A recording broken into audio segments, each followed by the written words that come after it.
I'm Fred Hashimoto, Mayor of Dallas, and I'd like to call this council meeting to order on March 24th, 2026.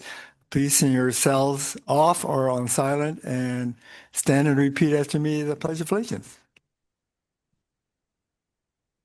I pledge allegiance to the flag of the United States of America, to the republic which is now, a nation under God, indivisible, with liberty and The outside. Thank you. Governing body roll call. Councilor Miera. Here. Councilor Waldman. Here. Councilor Alsobrook. Here. Councilor Burkett. Here. Councilor Knight. Here, And here, Yeah, she's there. here. Can you hear me? Councilor Murray. Yes, I'm here. I think Councilor Knight is going to join us via Zoom. Can you hear me? I'm here. May I please have a motion to approve the agenda? Move to approve. Second. Um, Motion by Councilor Murray and second by Councilor Alsobrook. Any discussion? Like in discussion, all in favor, please say aye. Aye. Aye. Any approved? Say nay. Motion approved. Pardon me? Councilor Murray gave the motion and Councilor Alsobrook second. Oh, Councilor Burkett seconded? Sorry. Pivotal role in that. Really important stuff. Yeah. The next item is reports by the administrator. Melanie? Okay, we've had a couple of updates since the report came out on Friday. The first one is we had a meeting with Easy Fiber today. They are going to start construction in April, and they have agreed to give us bi-weekly updates on what part of the village they'll be working in. And then that information will go in the mayor's message so that the community can stay up to date. And they will give us a link to their website that'll have maps so you can see exactly where their teams will be working. So some important things for residents to know is that any contractor that's working with Easy Fiber, their truck will be clearly labeled with a magnetic sign that says contractor for Easy Fiber. So if you see somebody out digging in your right of way that doesn't have that Easy Fiber, it's not them, it's somebody else. And there are other companies working on, P&M is doing some work in the area. Comcast does work in the area. So, if Easy Fiber is the one to blame, you will see either their bright orange truck or a truck that has their name on it. And they've given us a local phone number for residents to call if you have complaints, concerns, questions, and we will be putting that out in the mayor's message this week as well. So that way you have a local contact. And they assured us that your phone call will never go outside the United States. So the furthest your phone call will be sent is Houston, where they're headquartered. So that's kind of exciting that they will be bringing fiber to the village. And also, they will not charge residents to run the line from the street to the home. So other companies, I have been told, charge upwards of $10,000 to run a line from the street to your house to get you internet. And Easy Fiber does not charge anything to the customer for connection. So that's a great option for some of our residents that don't have reliable internet. Melanie, can I ask a question about this? Yeah. Thank you. Do we have a schedule of where and when they're going to be digging and what potential traffic disruptions may exist and all that type of That's stuff? the kind of stuff they'll be giving us on a bi-weekly basis. So we're going to have a pre-construction meeting with them that we're working on setting up now, and we'll know exactly where they're going to start. So they didn't have a specific area. What they've done so far is they've given us a request for 5 separate excavation permits. So they've basically split the village into 5 quadrants, which I guess is quadrants the right words if it's 5. 5 bids. So quintrets, I don't know. But anyway, so they've got 5 different areas that they're they're going to work on, and they haven't decided which one they're going to start with. Most likely it'll be somewhere on the south end of the village or the north end of the village because they're coming in from both Rio Rancho and Albuquerque. So it'll probably, and maybe it'll be both sides at the same time and they'll work towards the center of the village, but we'll know more in a couple of weeks. All right. And second question, I don't know for fiber lines what the electrical component of them are, but we talked about in the past, anytime we're doing trenching in the village, potentially burying water lines or anything that may need to be buried in the future and taking advantage of the fact that we're digging all these trenches that we could maybe be putting other stuff in. Chief, is there any opportunity that some of these trenches that they're digging could be used for your purposes or for other purposes, or do they have to be too far away from each other? If they won't be trenching, but yeah, go ahead, Chief. They're going to be doing the bi-directional boring. Mayor, Counselor. So thanks for the question, but there has to be a separation between the two utilities. But they're talking about boring, I think, 1.25 inch pipe, and we're trying to put 8-inch mains in. So it wouldn't be beneficial for us to try to coordinate. And they're really trying to come in and get the job done and then get out as quickly as possible. So, but we are always trying to consider those options as we plan, with either wastewater or, our fire suppression lines and trying to, as a matter of fact, next week, we're doing a joint trench with an extension of the wastewater line and my water main because the opportunity came up and we're going to take advantage of it. So. Councilor Murray? Thank you. So Chief, another question then, is it going to impact your work at all? I mean, are they going to be in areas where you had thought about maybe putting pipe and so forth, or they coordinate with you? Mayor, Council, so yes, that was part of our discussion today of looking at where they're going to be running their utility and any, of course, I don't have the Village of Corrales 100% master plan where we're going to possibly put an 8-inch main or 6-inch main in these neighborhoods. Right now, we're just trying to go down Corrales Road, the main roads. But Steve Lescu and I are going to be monitoring closely, and we're going to have construction meetings to where we can identify the best route for them, and then they can just amend their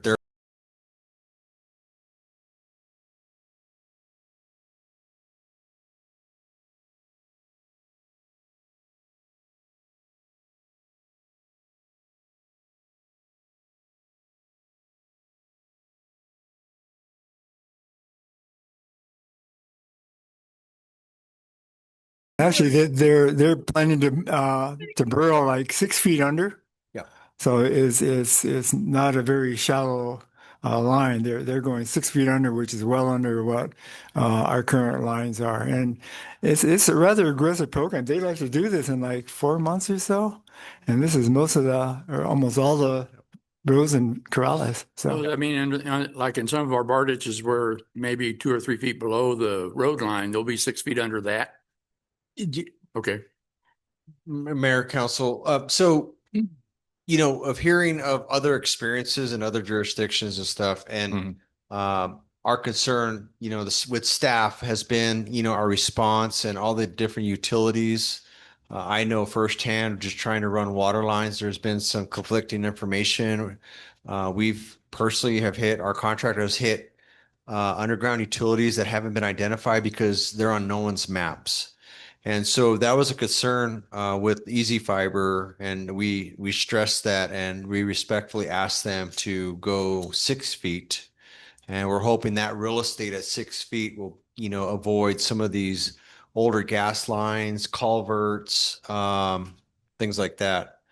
So I think after today's meeting, we're gonna try to do a pilot and see how that goes with 6 feet to see if we could still identify where those lines are, because we don't want to go too deep, because in the future, when we need to do line spots, if it's not going to register, that could be a problem as well. So Mayor, the other thing too is that Easy Fiber's probably got a bad reputation because of customer response and complaints. I just wonder how quick they will respond if they cut into one of the other internet providers, are they going to respond fairly quick? Well, they claim today that 90% of their calls are responded to within 30 seconds. by a human. Yeah. And they said they can have their crews out here within 25 minutes. Okay. So that doesn't mean the line will be repaired in 25 minutes, but it does mean their crews will be out looking at what's happened within 25 Are minutes. they working weekends too? As far as I know, we haven't said that they're going to work weekends or, evenings or anything like that, but it should just be Monday through Friday. But again, that's information we'll have after our pre-construction meeting with them. They gave So- us plenty of telephone numbers to call to project manager and below. So we have their contacts. And not all of these lines will be underground. Some of them will be on PNM poles as well. So where they can go aerial, some areas they will do that. So in areas like you had mentioned, bar ditches and some of the acequias and stuff like that, they're going to look at what's the best route to either go under or over. And of course, they have to talk with MRGCD about anything around any ditches or anything like that. So there are still a few things that are in flux, but. Councilor Woolman? Thank you, Mayor. Is there a franchise fee involved? with Yes, the village? the council approved their franchise agreement a year ago, March of 25, and they will pay us 5% of what they bring in from the village. Any discussion on comparative pricing for customers? Yeah, they have they gave us prices at $69? Yeah, it starts at $60 or $69, and then it goes up a little bit from there. So about $20 less than Comcast for the same speeds. But they claim that once you sign on, they will never increase the fee. Yeah, they claim a lifetime guarantee for your cost. And our chief was like, but wait, what if your company gets sold? And then they, so you have to take that with a grain of salt. But they claim they will never raise your rate, and they don't charge you for the equipment that they give you to run your internet. So No offense to any other members of the governing body, but I don't think any of us look young enough to be confused about having been born yesterday. you were born at night, but not last night. Okay. A couple other things. We also had a meeting today with the contractor that's going to do the updates to animal services. And we laid out our plan, and they'll have a quote for us on the work that we want to do in the next 2 weeks. So that project is moving forward. We got the numbers for the LGIP, and let's see, our balance in the LGIP now is $4,166,472.26. So we got just shy of $13,000 in interest last month. And then from the sweep, the total was $25,210, but we're averaging about $14,000 a month once you deduct fees and stuff like that. So we're getting about equal amounts in both the LGIP interest and the sweep interest. And the good thing about the sweep money is it is going into our general fund. So if we need to budget that money somewhere for a project, we do have the freedom to do that. Councilor Murray, then Councilor Burkett. Oh, sorry. Go ahead. So you had mentioned that taking the sweep money and putting it into a pot for capital projects. Are we still going to do that? That's something we'd like to discuss at the budget hearing, which that was my next item on the agenda, which is our budget hearing with council is going to be April 21st. You had approved that date as part of our Open Meetings Act resolution back in December. It will be at 1:00 in the afternoon. We have it scheduled to go from 1 to 3. And for residents who work and are not able to attend that meeting, we will record it and it will be posted on our YouTube channel so you can see that. And at those meetings, it's a workshop, so the public doesn't have time to do public comment at those meetings, but you can at least watch it on YouTube if you can't attend the meeting in person. So. Councilor Burkett. Yeah, just a quick question about the animal services building. So you said we've picked a contractor, but we have not seen a quote yet. Do we not, is based off the assumption of the value of this, is that reason we're not getting multiple quotes before we pick a contractor? Or it seems like the reverse process. They have a state contract, so we don't have to get quotes to follow our procurement code. And it is a contractor that has done some other work for us in the past. And we're kind of limited. We have the $35,000 from the county, so that's kind of our budget for Bet you this. $1, I know what the quote's going to be. It's going to be about $34,997. No, I don't know. This is a really good contractor. So I mean, regardless of their quality, I bet you $1, I know what the quote's going to be. And- close to it. So yeah, I could, the process feels backwards. I mean, it feels like we should be two state approved contractors at minimum that we get quotes from first before we assign who's going to do it. Cause maybe one of them will do it for 34,996 instead of 997. Well, and But- Tanya, correct me if I'm wrong. We haven't actually signed an agreement with him for this. He's just who we've reached out to do the initial look at this.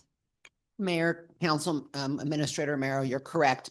We've gotten a quote on it, but since we're not doing a design on it, so it is going to limit us. If I go out and get an architect to do a design, we're going to look at about 10 to 15,000 on a $35,000 building. And then they're going to want to oversee, and it's not doing anything with walls. This, I think it'll come in lower. Well, we've added to what we want, so we'll see. We've added some more stuff, so I'm not sure we're going to make it fit 35, but it may come in at 45 or 50. So then we'll have to cut items out of it. What are we doing into it? I mean, it sounds like we're making space for cats. I'm curious how many cats for So- 45,000. What we're looking at doing is, so right now, the space that was originally designed as the kennel space is basically 2 rooms behind the Office of Animal Services. And there's no internal entrance to those kennel rooms. Their entrances are outside into the yard. So what we're going to do is we're going to create an opening in between the 2 rooms, but it'll have a pocket door so that we can open it and close it as needed. So if we need to, if we have an animal that's sick and needs to be quarantined, they can be quarantined on one side. And, if we have a large number of cats for some reason, or a couple of dogs that need to be in there, they can be in there. So it gives more flexibility than just these 2 rooms that just have an opening out to the outside. And then we're also looking at fixing up the area on the kennel building that we had ordered a couple of years ago. The space that was originally designed to be an outdoor space for cats, the fencing the holes were too wide in the chain link, so cats could slip through. So they're going to redo the fencing on that for us. And then we're looking at some other type of outdoor play area for the cats. So yeah, just to be able to give the cats some outdoor time as well as the dogs. Any other question? And that's everything. Councilor Elserbrook and Councilor Willoughby. I was pointing at Councilman. Okay. Thank you, Councilor. Thank you, Mayor. Tanya and I spoke this afternoon about a couple of things, the cat area and also Salsi Park, and a little bit vague in the description of what's happening on that. And perhaps kind of give a summary of the contract and what's going forward. Tanya, are you okay to answer that?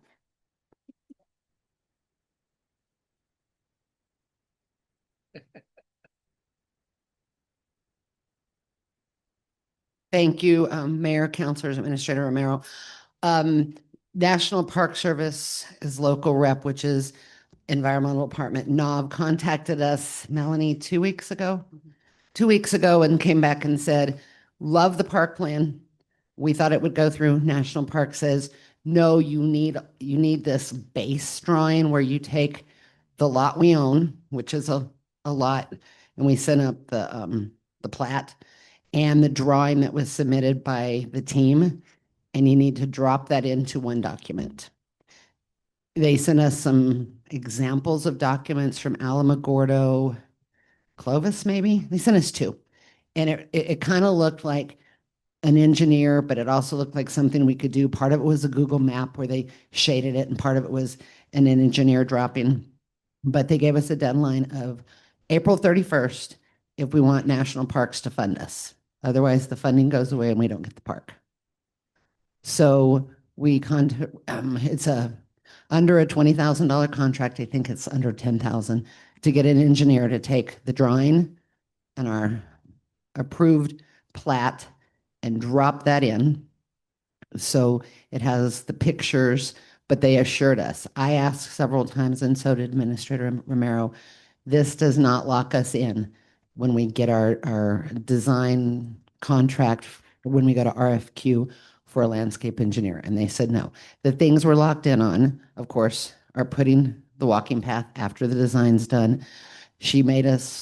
National Parks made us say we'd go ahead and put some irrigation pipe in. They want some irrigation pipe already moved over there to prove we're going to do irrigation. She wanted 2 additional trees, and two benches. Those will be able to be moved if the landscape architect says, this isn't a great place for a bench. It's going to be a drainage area. Not a great place for a tree because there's not going to be any natural water. So we're still going to get that design component. They just needed a bigger thing. So Administrator Romero approved us spending some money out of our budget. We believe they're going to, LWCF is going to try to refund us that money though too. So we wouldn't be out anything, or front fund us part of ours. They couldn't quite figure out how they were going to do it, but they didn't, since they approved it, they didn't want to see it go away. So I gave the architect a deadline of April 15th. So if it comes back, it can go up to NOV. We can look at it, but it can go back to NOV. So if National Park's like, well, we don't like the way the path was drawn in, we can fix it before the deadline. Councilor Murray? Thank you. So are we also looking at rehabilitating the well? Is that part of the design, or is that something we need to do on outside the funding? So right now, according to Lynn, and he may be on the phone, the well does work. It would need some electrical work. They have to hook it together to get water out of it. So we don't know what it's going to take for that well. Okay. But we're hoping to put in plants that only need water. And I know you're going to say, but it's extreme drought, but in extreme drought and that are more native, that understand. Drought resistant. Yes, Very that's good. our hope. Yeah. But we do need some irrigation just for certain things. Okay, and then also I think the chief wanted to put a tank up there at some point, but that could be outside the. We do have the other lot still, and then yes. Okay, There- very there- good. Thank you. Or if he's got his tank already found, it could be designed with other money underneath the ground, because I know he wasn't sure which way he was going to go. Okay, thank you. And also, I would just like to give Tanya a big thank you. Since our finance director left at the end of February, Tanya has been doing double duty. So she is still doing her job as deputy fire clerk, but she has also been at the admin office helping us with our finances. And, she's in there doing spreadsheets, and she's answering the phone and answering residents' questions. And so Tanya, thank you for a phenomenal job. Yeah. Okay. And that's everything I have. Any requests for future items for the administrator? Okay, well, moving on to the next section. That's the Correlanios Forum. Pardon me, Mayor, Yes. this is Counselor Knight. Yes. Is there anything, has anybody talked about irrigating and talking about greenhouses and any kind of regulations about size and structure? So, Counselor Knight, I do believe that the Farmland Preservation and Agricultural Commission is doing some research, as is our code enforcement officer, Dennis Ideal. They're looking into some of the regulations on hoop houses and how that differs from a greenhouse, and how our ordinances can support the use of those by our local farmers. So unfortunately, I had to miss the last meeting of the Farmland Board because we were having our budget hearings with our department heads. But I will find out more for you. Okay, thank you. Okay, moving on to our Correlanios Forum. This section is for informational purposes only, not for discussion and debate. To inform the governing body of an issue or concern that would not be addressed on the agenda during the business section. There will be a 3-minute time limit for each speaker. How many speakers are there, Mandy?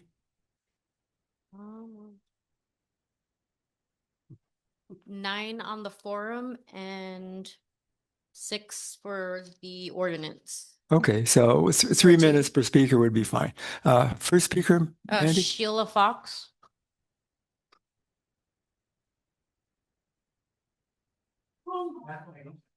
That's right. Okay.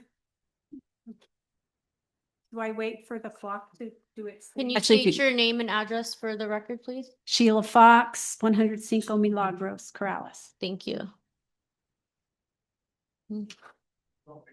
So I'm not going to be here when the noise ordinance is going to be discussed, so I wanted to make a comment about that.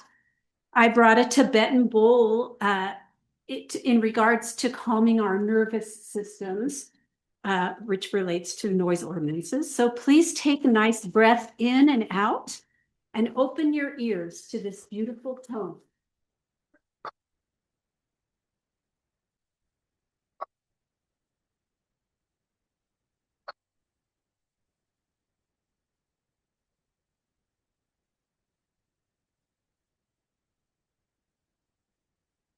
Whether we are young or old, retired or in business or working, I think we can all agree that we need to calm and center to feel happier and sustain our health. Regarding the noise ordinance, what if we went back to the rules about all outside music being acoustic, maybe with the exception of keyboards and vocals, which could be at a certain decibel level? This would bring the noise level down for residences close by, and for musicians and listeners, it would give a more focused listening experience. People would need to stop talking so much, take a breath, relax, and listen with more attention to the music. Dancing could still happen, but it would be a more inward experience rather than a showy out there feeling. Harken back to the old country when things were calmer, simpler, easier, and no amplification. That is what business owners could be marketing and cultivating, which would be a more respectful, friendly, and healthy environment for everyone.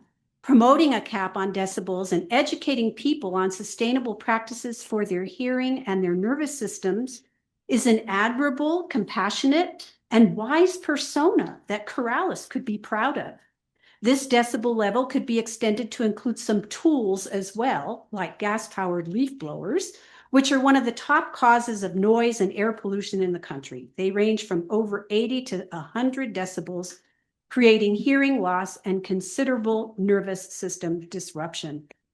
Commercial-grade electric leaf blowers are increasingly being used by professionals for high performance, lower noise, and zero emissions, and lighter weight too.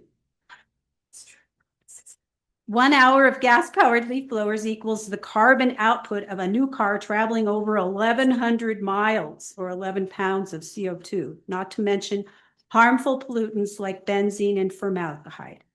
Electric leaf blowers typically operate at 60 to 75 dB, significantly quiet, and don't have that wall penetrating low frequency. Okay, thank you. Thank you. Thank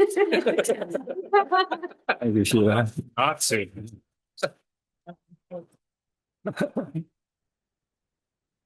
Where else? Next, Mandy. Bob Eichhorst.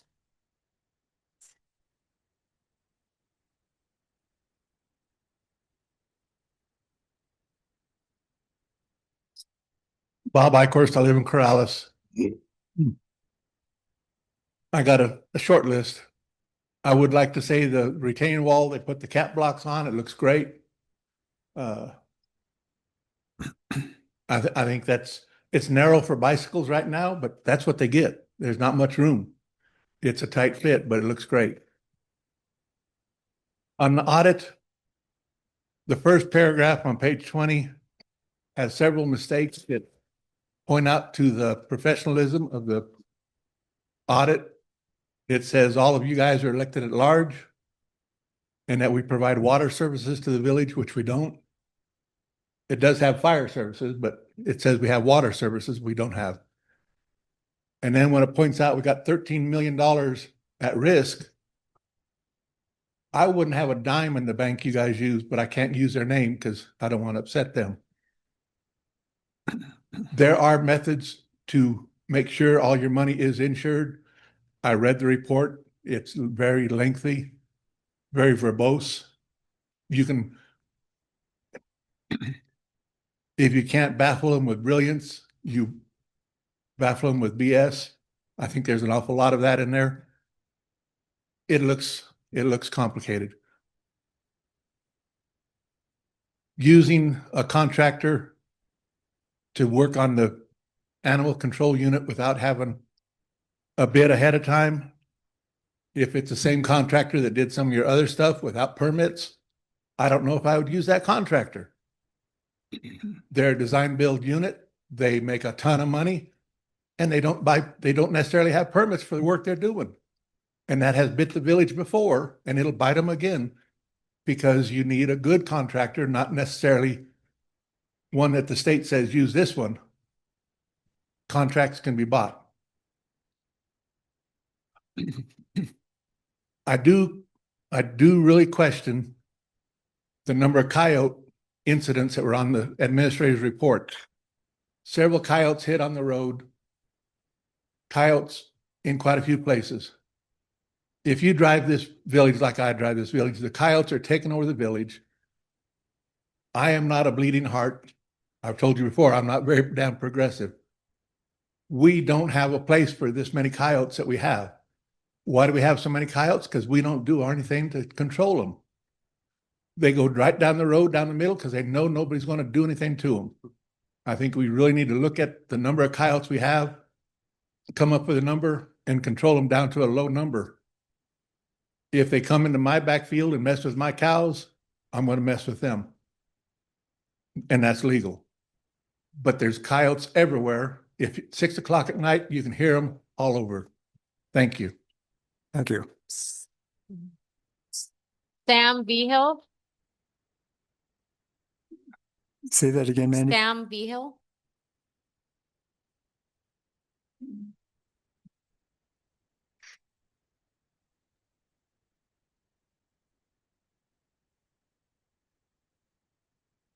Good evening again.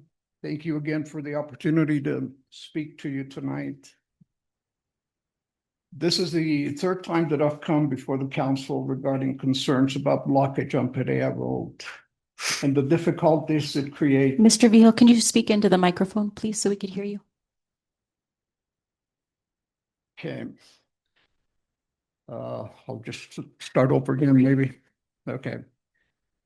This is now the third time I've come before the council regarding concerns about the blockage on Perea and the difficulties it creates in accessing Corrales Road from Perea Road. On more than one occasion, this obstruction has made it challenging for me to leave on a timely manner for important commitments, including medical appointments. I share this not as a complaint, but as the emphasis, the practical impact this situation has on daily life and accessibility.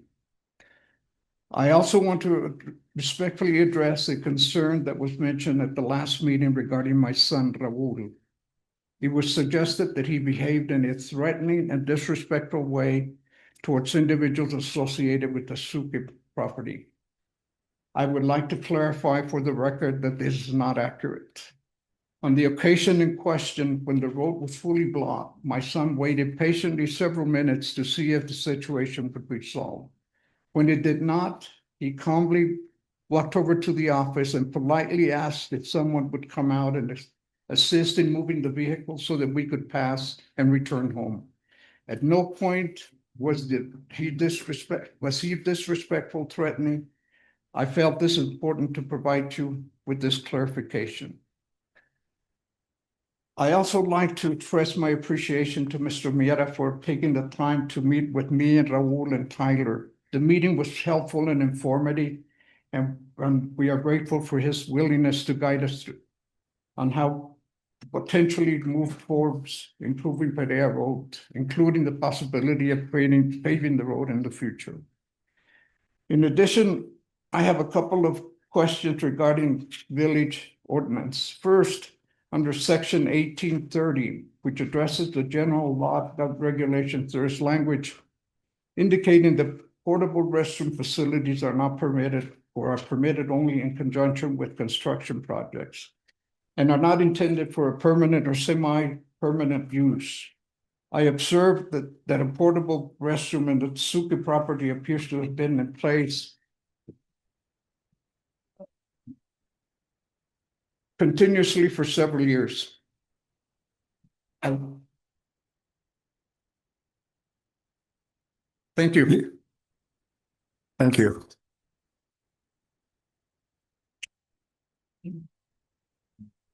Raul Vihil,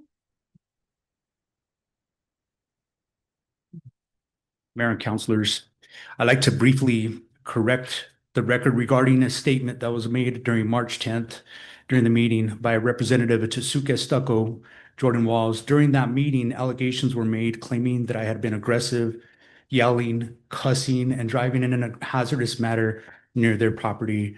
These allegations are extremely misleading, and these were brought up for dramatic effect, obviously.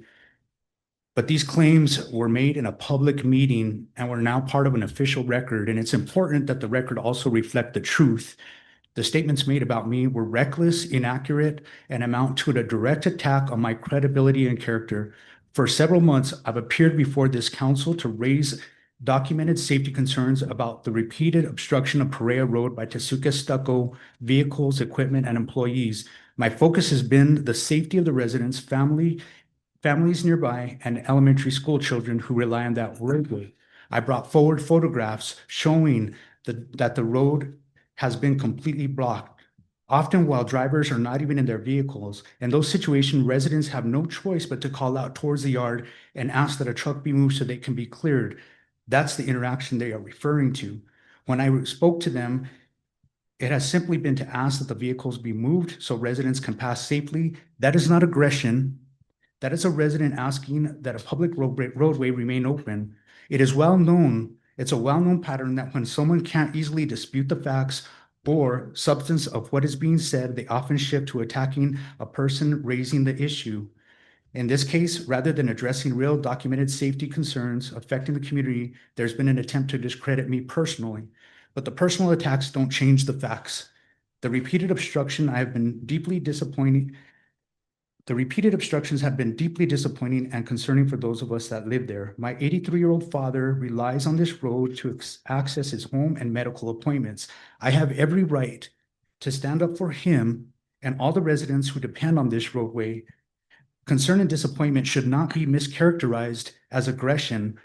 My interactions have been limited to asking that the vehicles be moved so residents can use the road safely.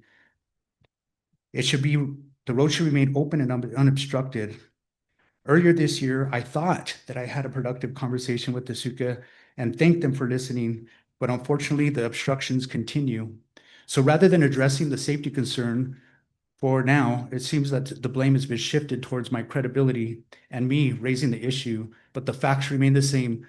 The road continues to be blocked and the safety concerns continue to exist, and residents, including nearby elementary school children, continue to be affected. The question for this council should not be about a resident asking that a road be blocked. The question is, why is the road continually blocked, and why is it blocked in the first place? Personal attacks do not change the facts, and the residents deserve to have a safe and unobstructed road. Thank you. Thank you. Next, Mandy. Tessa Davidson,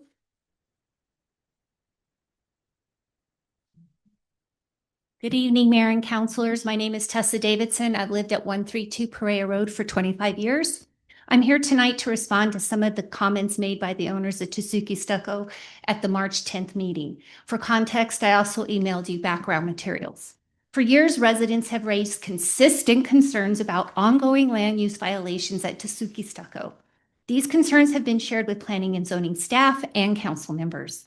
The core issue is this: Tasuki's use of the property has never been approved by the village. The only approved use of this property dates back to 1989 and allowed for office space and a craft store.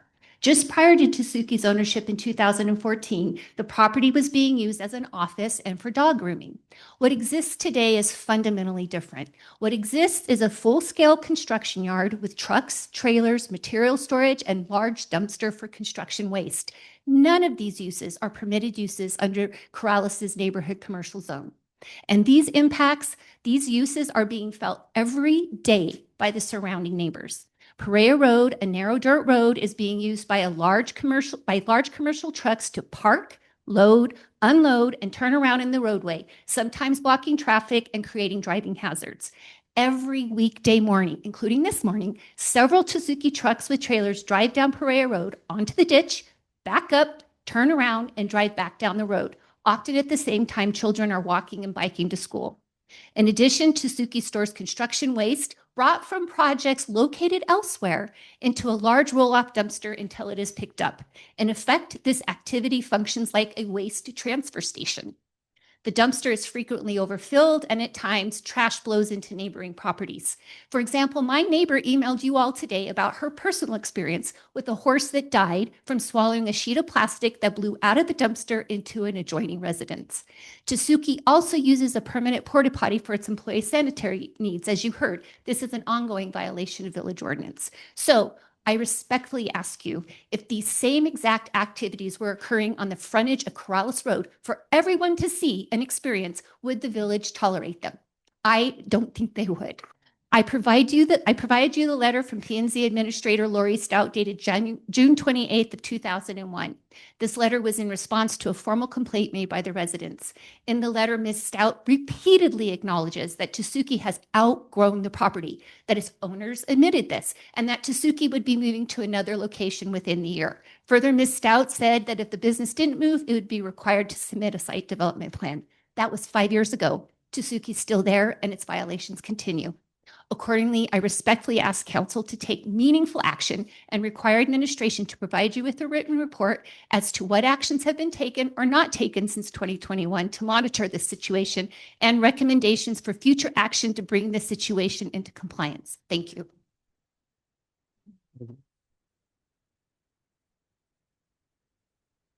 That's Mandy. Jeff Lopez.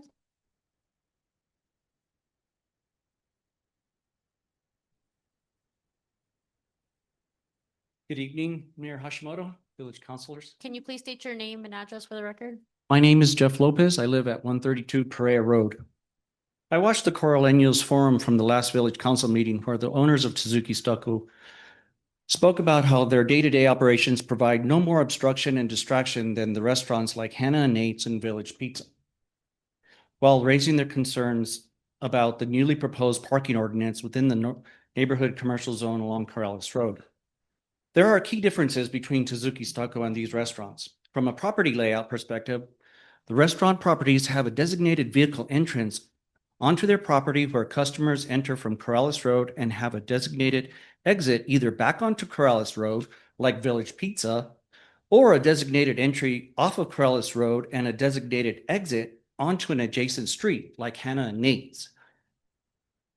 Suzuki's construction yard has a single entrance, which is used for both entry and exit, located on Perea Road, about 160 feet west of Corrales Road. This limitation, along with their inability to turn their fleet of vehicles around within their property's boundary, causes the root concern that our neighborhood has been trying to address for the last several years. Suzuki Stucco is the only business with a construction yard located on Corrales Road. Unlike the restaurants the owner referenced, Suzuki Stucco does not utilize a large portion of its property for customer parking. Its use of the property is primarily as a construction yard, which houses, as been said, a number of vehicles, utility trailers, construction materials, a large roll-off dumpster, and a porta potty. Also, unlike our restaurants, and according to its very own website, Suzuki is a company which claims to do work in Rio Rancho, Albuquerque, and Santa Fe. Their website shows beautiful stucco work on homes which seem to be mostly from outside of Corrales. New Mexico law requires that gross receipts tax be paid in the location that the work is done, which begs the question of the tens of thousands of dollars in gross receipts tax that the owner claims to have paid, how much of that has really been received by the village of Corrales? Thank you.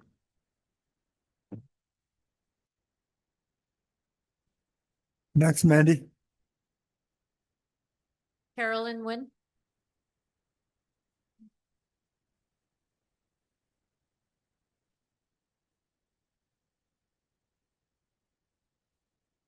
Mayor, members of council, Carolyn Nguyen, resident of Corrales. At the March 10th village meeting during the administrative report, it was explained that when projects are placed on the ICIP list, it is not simply a spreadsheet entry. There are 9 separate pages of documentation that must be completed as part of the process. However, when I submitted a NIPR request asking for records related to projects placed on it, I was told these records did not exist.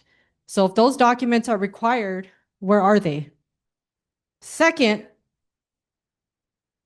I want to address statements made by Tasuke Stucco during the same meeting.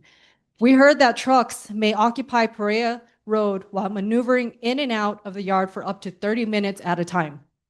That might not seem significant to some people, but it raises a very real safety concern. If someone calls 911 during that time, what happens? What happens if a fire truck or ambulance needs to get through? This is not about inconvenience. It's about public safety. We also heard them say if residents do not like what is happening on Perea Road, we should simply use another road or consider asking for Feliz Perea Road to be paved. Respectfully, that response is inappropriate. Suggesting that residents should avoid a public roadway because it is inconvenient for a business operation completely misses the point.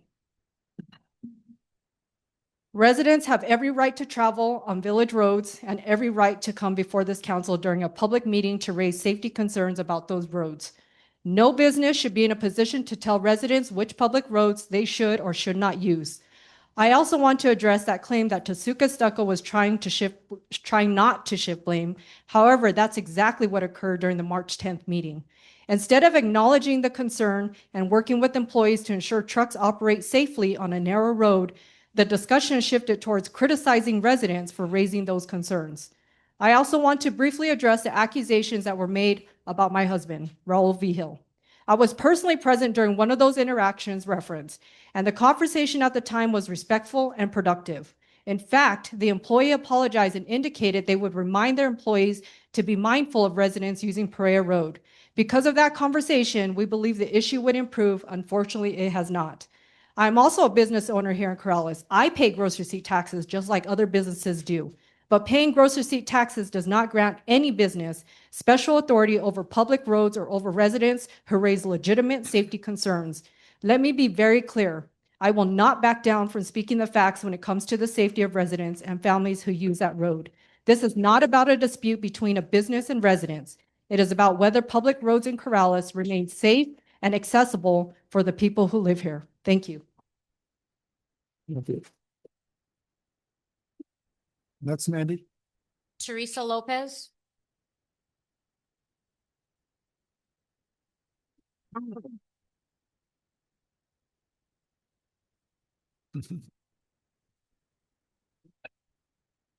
Thank you. This past Saturday, March 21st, 2026, I was heading south out of Corrales. So why don't you state your name and your address, please? What's that? Please state your name and Teresa address. Lopez, Corrales. This past Saturday, March 21st, 2026, I was heading south out of Corrales. I see a lot of cars in the southeast side of San Ysidro parking lot. I know they're having a bingo at the church hall later that evening, but the cars are parked closer to Corrales Road. Then passing Ex Novo, cars are lined up bumper to bumper all along the fence line where there used to be 3 no parking signs, but now there's only 1. I'm pretty sure that shoulder belongs to DOT and is not private property.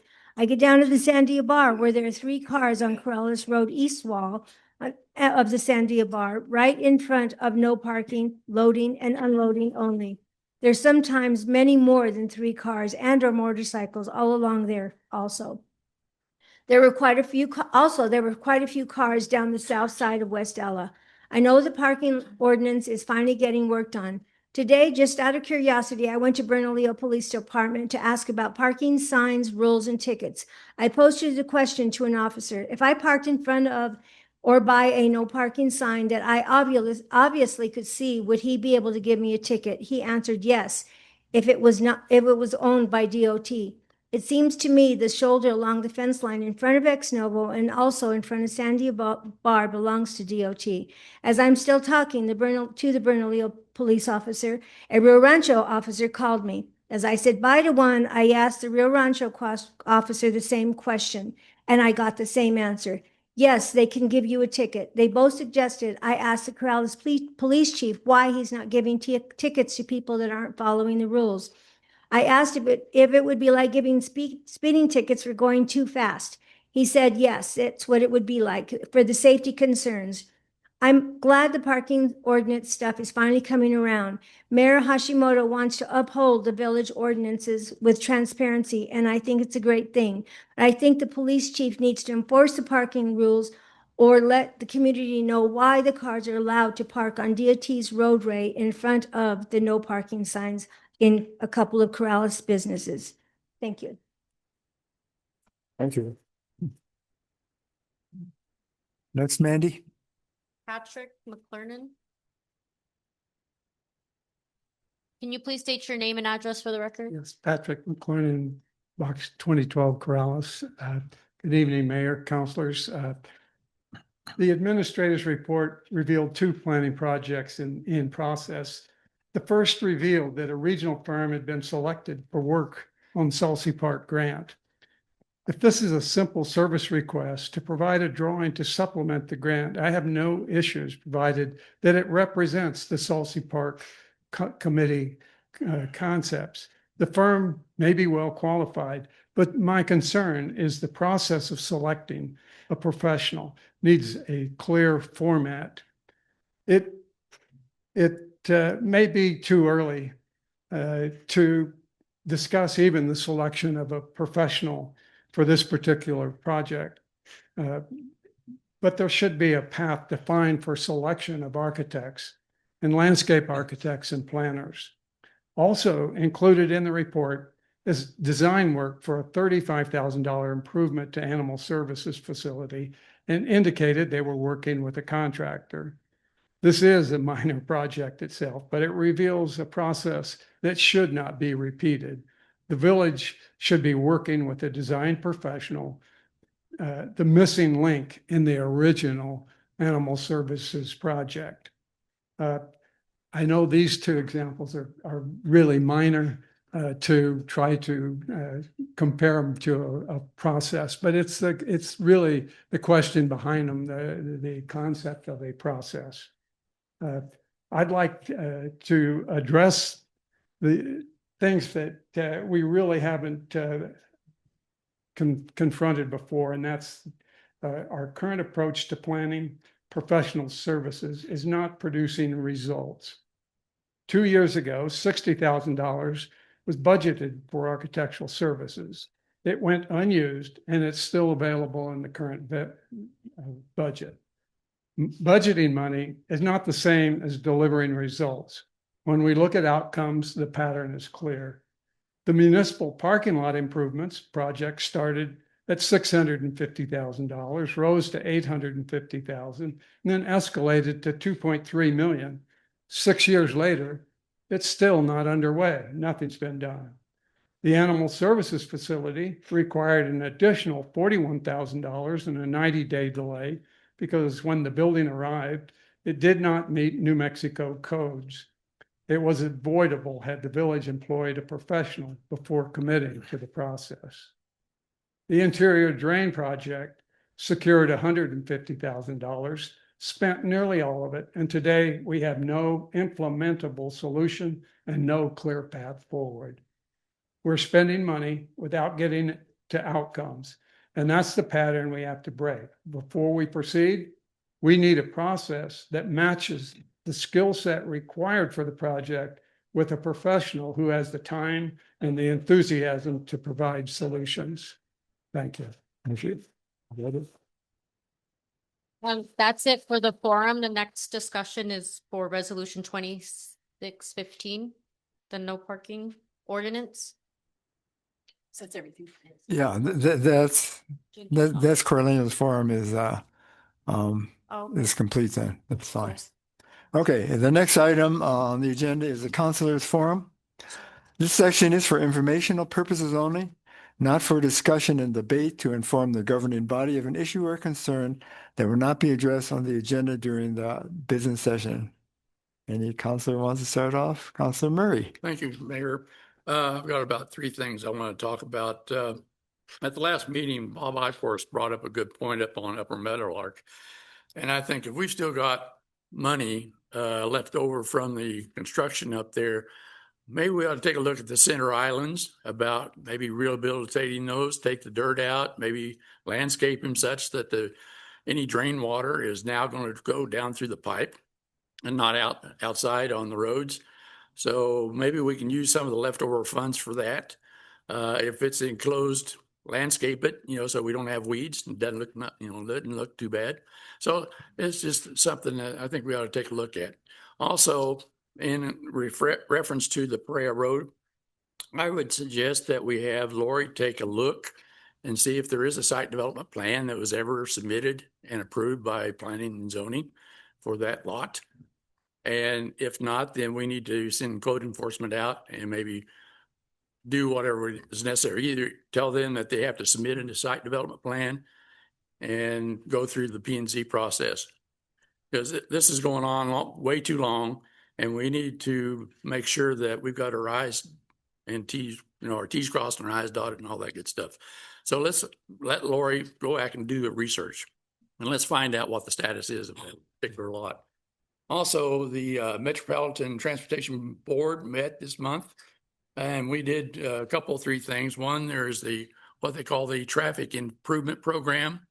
We approved modifications. There's monies that come in or get moved around. We have to approve that process for the feds so that they know where this money is going. Also, there was, let me take a look. Oh yeah, the DOT came in and gave us a legislative update as to what funding they got from the legislature. So, I mean, it's interesting because the $1.5 billion is getting spread across the board, but with fuel prices going the way they are, I'm sure the project costs are going to go up to the roof. So it's something that we'll have to take a look at. But the other thing was they now have a link on the Council of Governments website for the TIP Improvement Program. And you can go see where there's a map, interactive map there, and you can take a look and see what projects are there, where the funding's at, and so forth. So anyway, that was a pretty fruitful meeting. Thank you. Thank you. Councilor Waldman? Thank you, Mayor. This is somewhat of an observation regarding Mandy's report that we saw today. There was a segment on the news last night about a FOIA request in Minnesota. What was interesting is that they charged the amount of time times a set fee. In this case, it was $44.80 per hour to gather material for the response, something like $385. So my question is the village restricted in what we can charge for IPA requests? Yep. It would likely cut down on commercial or frivolous requests. We can only charge for the physical transmission of the records. So we can charge for copies. We can charge for a thumb drive. That's it. But by our law, New Mexico, we cannot charge for not for the labor of gathering material. Okay. And I do have one other question on that. In the IPA report, there is something mentioned, the site administrator. Who is that? Technically, that's me. I'm I am the webmaster for our web page and the site administrator for the site that runs the IPRA. Okay, great. Thank you. Good. Councilor Mier? Thank you, Mr. Mayor. I'm going to make a quick statement and I'm going to ask you all to fill in the blanks for me because my throat's not cooperating.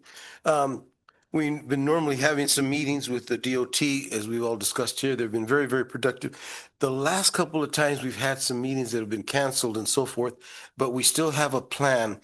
And I wouldn't, Mr. Mayor, I would ask if both you or Melanie or both expand just for a minute on what's going on and what's the next process.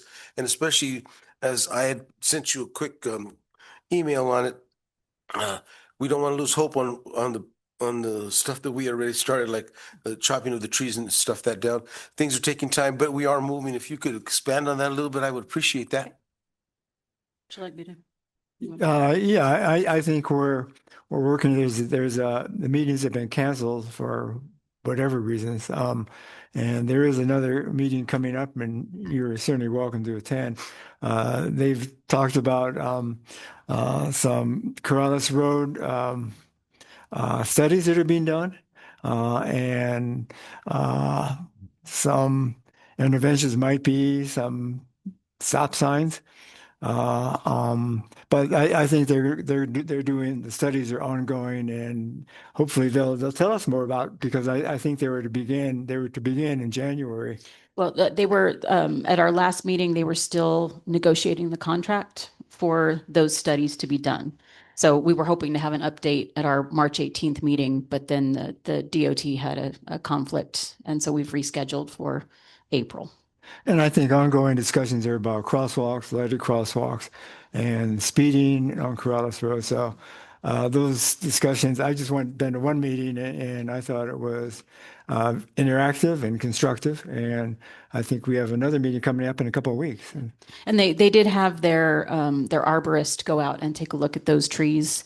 I believe I had emailed you to confirm the location of the tree was the correct spot. So they have had those trees evaluated.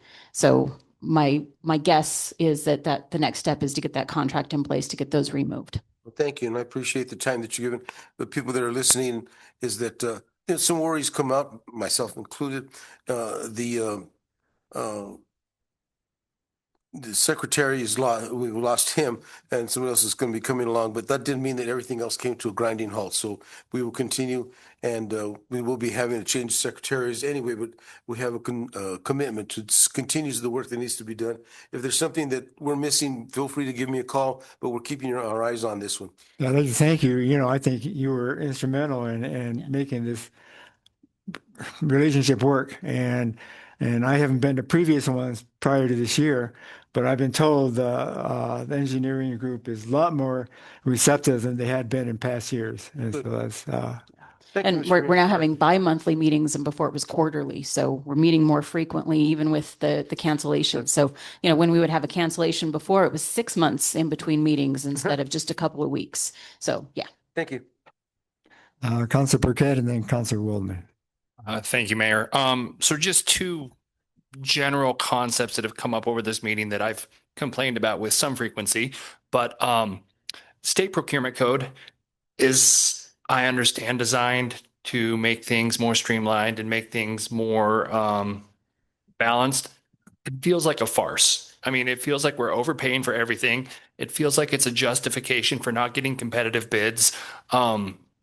I would really, really love to see us get at least 2 bids with dollar quotes from, I know they have to be state approved contractors. Sometimes we have time constraints, but with the amount of money that we pay, I mean, $35,000 to move a door and put up a fence, we'll probably have 62 different people that are willing to give us a quote tomorrow. If there's 62 different people who have cousins that are senators and have a state procurement code. It is really problematic that we're just, even these small things. I mean, my grandma used to say that if you take care of the pennies, the dollars will take care of themselves. Even on small things, we need to be getting quotes. And then once we do design these things, it is a real problem that we're not finishing projects. I mean, the parking area is not done. The interior drain is not done. The growers market property is not done. We've had it for a long time. We really have to get better about taking care of the money and then not just designing stuff, but actually implementing those things. And so I think we need to quit designing things until we finish some stuff. And when we do design things, we need to have multiple people give us quotes, because I'm very frustrated to see the dollar amounts that we pay for everything. I know that's not what it costs, but it's what it costs when we just go to one person and know that they can do it and they know how much money we have to spend. And magically, that's what it always costs. So that's it. Councilor Waldman. Thank you, Mayor. I didn't see this on the agenda, and something I wanted to question about the audit. If I could do that? The audit's going to be on the agenda. It's number one under new business, the resolution to accept the audit.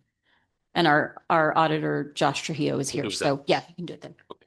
Thank you. Sorry, my mistake. Councilor Alsabrook. Thank you, Mayor. Just 2 comments, really follow up on Councilors Murray and Burkett. One, I think we need an agenda item so that we can give you explicit direction to bring to bear the full weight of this governing body on a business that appears to be operating well outside the scope of village law and concern for residents. So I'd like to see that on the next agenda. Or if you have a faster way for us to do that tonight, but I'm not sure. I'm not sure our attorney would think we have a process for that. And the second remark is just a follow up on Councilor Burkett's ideas for getting quotes and paying for public projects like that. I think for the sake of transparency, we do need to start getting at least 2 quotes. And they can be 2 quotes from 2 already qualified funders to cut down on the paperwork that way. But I do think that's financially prudent. It helps to create a better trust and transparency with our citizens. And so for future agenda items, you'd like an agenda item for a future meeting on a property that is not met its requirements? Teseke stucco, yes. I do think, just to throw this out there, that the proper due process would be for our code enforcement officer to go out and take a look. So before the council gets involved, we really need to allow the business owner to have the full process of being addressed, because our previous code enforcement officer, if they had anything pending, it has to restart with the new code enforcement officer, because the code enforcement officer has to witness what is happening. So yeah, the videos and pictures and stuff helps, but we do need to give the property owner due process I for understand that. I'm process. not suggesting we circumvent that. I'm saying that we need to make that the top priority. I appreciate our new zoning enforcement officer. He lives across the street from me. I like what he's decided to do about our dark sky ordinances and everything else.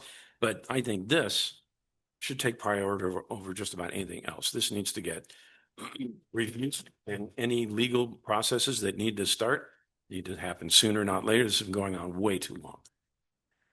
Okay. Thank you. Council Waldman? Yes, if I could follow up and suggest that in addition to just taking a look at what's happening, also go back to the 2021 correspondence with Laurie Stout regarding the basic foundation is, what's going on there in terms of zoning and planning and that kind of thing. Good. Thank you. Good night. Councilor Murray, then Councilor Burkett. This is just a follow-up on Councilor Mier's comment from the DOT. I did notice that the DOT came by and mowed the weeds on the south end of the village. And I sent Greg Clark an email thanking him and his crews, because that was definitely a fire hazard that was waiting to happen. And I think it's cleaned up things and made the site a lot easier coming out of these roads. So anyway, at least DOT is responding. Yeah, which is a big step forward, I think. Yes. Councilor Burkett. Thanks. I just want to expand on this, I guess, code enforcement stuff. It all feels very targeted right now, and there's certainly some things that need to be looked at, but there's multiple businesses. Let me start at the other side of this. The vast majority of our businesses are very, very good citizens. And I think this business is a very good citizen. And I think that there's things that they need to improve on.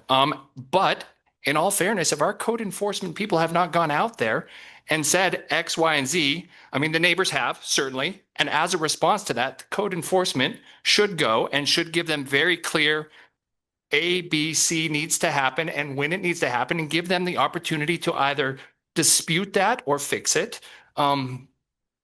I'm surprised that that hasn't happened yet, because these conversations have been going on.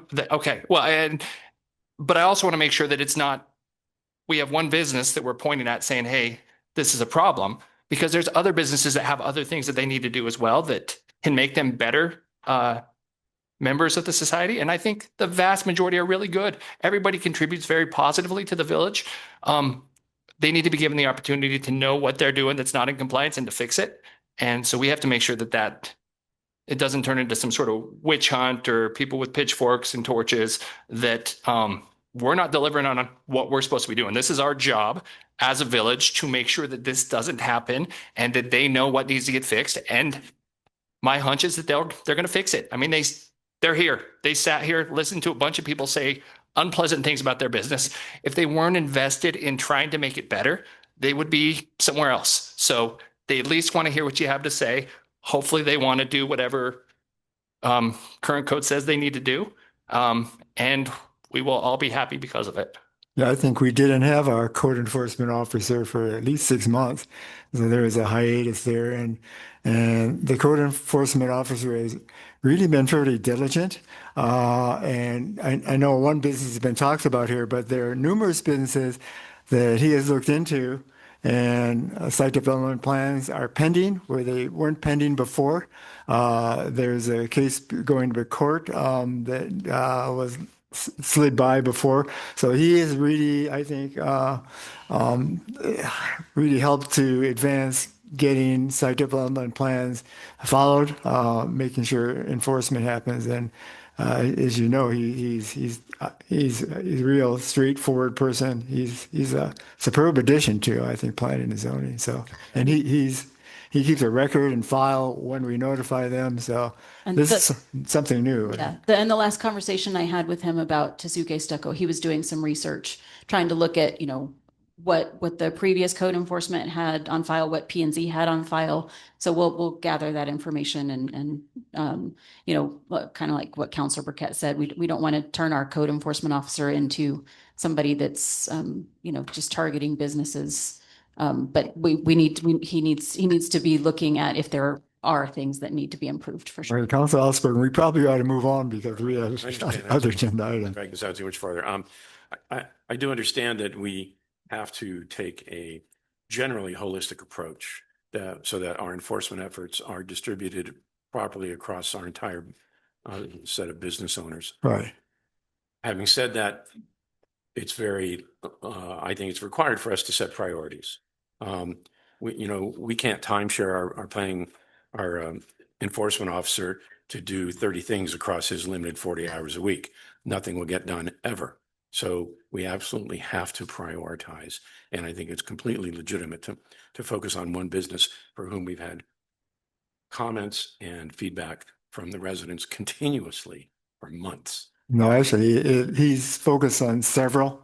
Zuki Circle's only come up in the last several months, but he is. Further suggest that everyone who has these concerns, please use communications through the village so that you can talk to him directly, because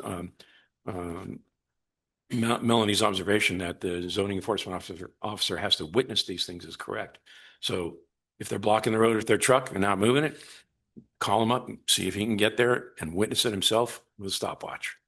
His phone number is on the village website. Yep. Excellent. Absolutely. Okay, well, thank you very much, That's it, I'm done Councilor. there. Moving on, consent agenda. May I have a motion to approve the consent agenda? So move. Second. Do you get that, Mandy? Okay. Any discussion? All in favor of approving There's a resolution. the resolution? Okay.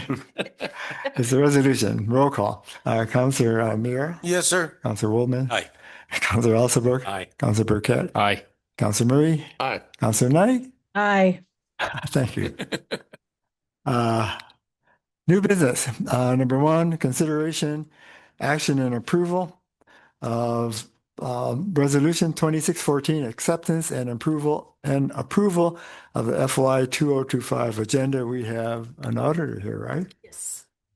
Josh Trujillo from SJT Group. Yes, thank you. Thank you, Josh.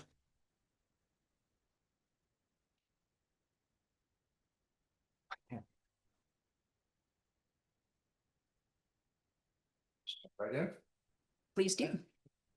Well, thank you all for having me tonight to really present the results from the fiscal year 2025 audit of the Village of Corrales. So the audit was performed for the year ended June 30th, 2025. So that's the fiscal year of the village.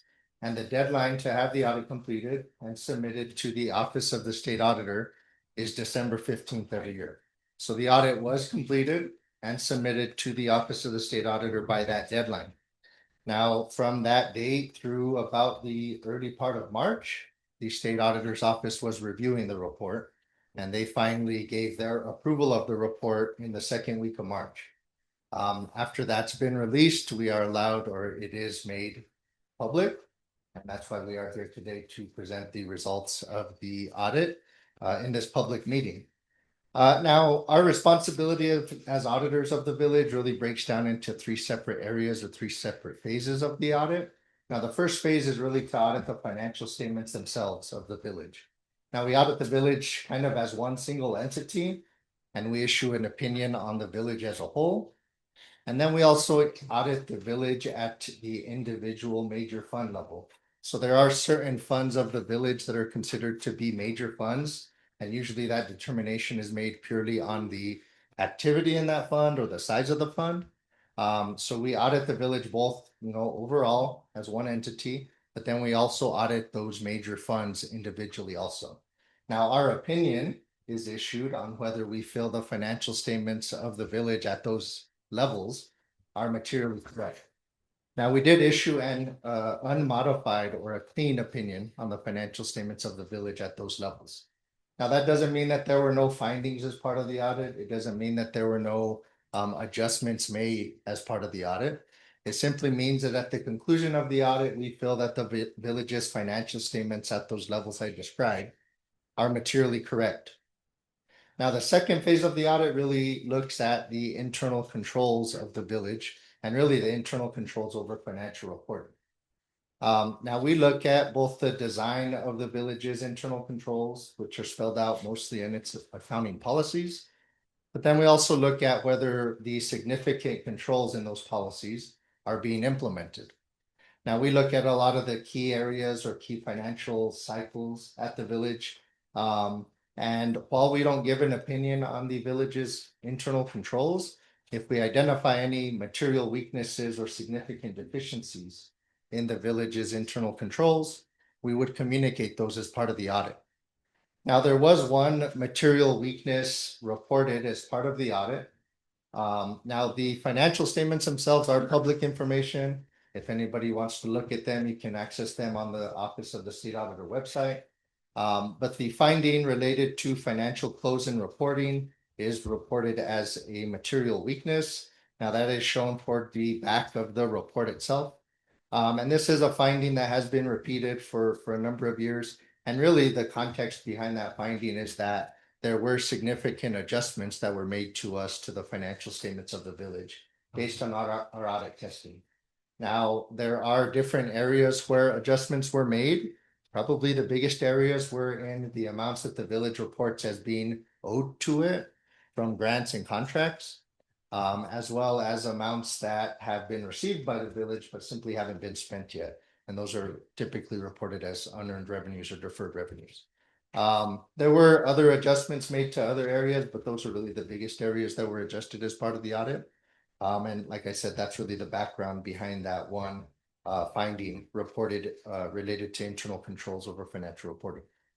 Now, the third part of the audit really looks at the village's compliance with the New Mexico Office of the State Auditor audit rule. Now, the audit rule requires us to audit compliance with certain state laws and regulations. So I know the procurement code has been brought up a number of times tonight. We do test for compliance with the procurement code.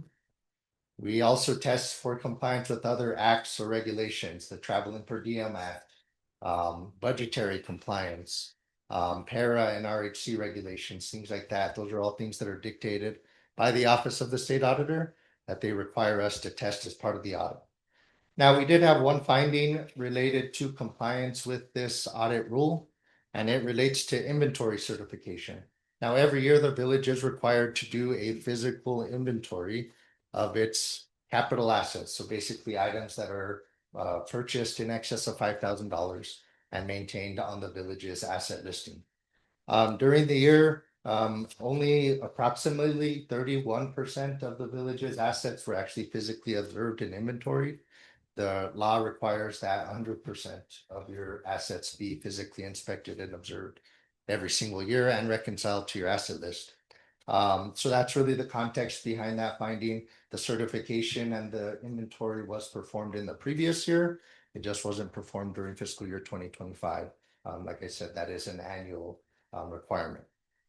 Now, there were two findings from the fiscal year 2024 audit, so the previous year's audit, that were resolved as part of the fiscal year 2025 audit. The first one being compliance with the Public Money Act, basically making sure that your deposits are insured and collateralized up to the level required by the Public Money Act. That was resolved during fiscal year 2025. And then there was a finding related to compliance with fringe benefits, basically W-2 reporting for employees that receive fringe benefits. There were 2 employees back in 2024 that were using take-home vehicles, but the benefit of using a take-home vehicle wasn't included in their W-2 for the year. Both of those findings were resolved as part of the 2025 audit. So really the 2 findings that were reported, I mentioned the material weakness related to the financial close and reporting process, and then the inventory certification process. Otherwise, we did meet with certain members of Village Council, as well as the mayor, village administrator, and other staff before the audit was submitted to the state auditor's office. During that meeting, we communicated that there were no significant difficulties in performing the audit. And I'd like to make that communication to you all also. You know, the village administrator, the accounting staff, even operational staff that participate in the audit were very helpful to us in getting through our audit procedures, responsive to the requests that we had, and otherwise enabled us to get the audit completed on time. So with that, that was really the information we wanted to present as part of the fiscal year 2025 audit. So thanks again for having me. Any questions for Mr. Trujillo, Councilor Burkett and Councilor Murray? Thank you, Mayor. So the first material finding, the financial close and reporting, just wanted to be clear, when it's listed below, this same finding was found in 2021 and also 2024, and then third time 2025. So 3 out of the past 6 years. Is that accurate? So it's been reported every year since 2021. Okay. So each year. Okay. And so as a non-accountant, explain to me what we are not doing or how we fix this problem, because it seems like our administration, I know our financial staff, I know they work very hard, and they, to the best of my knowledge and the highest level of my trust, they do everything they can to follow these rules. And yet for the past 6 years, we've not been able to meet this rule. Explain to me what we're not doing or what we should be doing that we haven't been able to do. I think for the issue in this area, and it's not an issue that I would say is an issue just of the village. I mean, we work with other municipalities that run into similar issues. So to me, the problem is on an annual basis, month to month, day to day, week to week, you're operating mostly on a budget basis. You know, you're monitoring your budget, and your budgetary basis is almost a cash basis. You record an expense when you pay it, you record revenue when you receive it. The audit, though, is performed on an accrual basis, meaning that you record revenue when you earn it, not necessarily when you receive it, and you record an expense when you incur it, not necessarily when you pay it. So that change in basis is really the context behind most of these adjustments that we make as part of the audit. So for instance, GRT is a perfect example. So GRT gets paid 2 months in arrears. So the GRT that you received in March is actually for the business month that was collected in January. So at June 30th, you should have 2 months of GRT recorded as owed to the village for May and June that was received in June, July and August. So that's a big adjustment that we make as part of the audit, because you're recording those things when you receive them. It's the same for property taxes. It's the same for motor vehicle taxes. But then on the expense side, it's the same for bills you're paying if you have a significant construction project. You know, those bills can be hundreds of thousands of dollars. And if that's not recorded until it's paid versus when the work was completed, it's an audit adjustment. So to me, the context behind it is that there's a difference in how things are reported in the audit or accounted for in the audit versus monitoring your budget. And it says it in the report, the budgetary basis is different than the accounting basis. There's 2 lines at the bottom of your budget tax report that reconcile that. It seems, though, that if we know this has been an issue for 6 years, that it is something, I mean, in my mind, when I'm opening up whatever fancy version of QuickBooks we have, you click the accrual button or you click the cash button, and that GAAP policy is what the process follows. But even if it's not that simple, which it clearly is not, 6 years of paying attention, knowing that this is in this year, our only material weakness, I guess maybe it's a question for Mr. Admin. How do we keep it from being a 7th year? Because it seems like it's something that's very much on our radar, and continues to stay on our radar. excuse me, we do have an accountant that comes in and helps us with some of these adjustments. And we've already talked about bringing that person in earlier this year to help with some of those things and giving us guidance on how we can avoid this finding again this year. If I may, how could you avoid this? I mean, if you're particularly the GRT 2-month lag or money coming in and not being accounted for a couple of months, does the auditor, Myestis, understand? I mean, I would think that every municipality would run into the same situation. Yeah, GRT is an example, and some others as well. Contracts, state monies that have to be spent by a certain time, for large contracts and things. So how do you avoid something like that? So what I would recommend is doing exactly what we do for the audit. So when we come in for the audit, I mean, the testing that we do in those areas,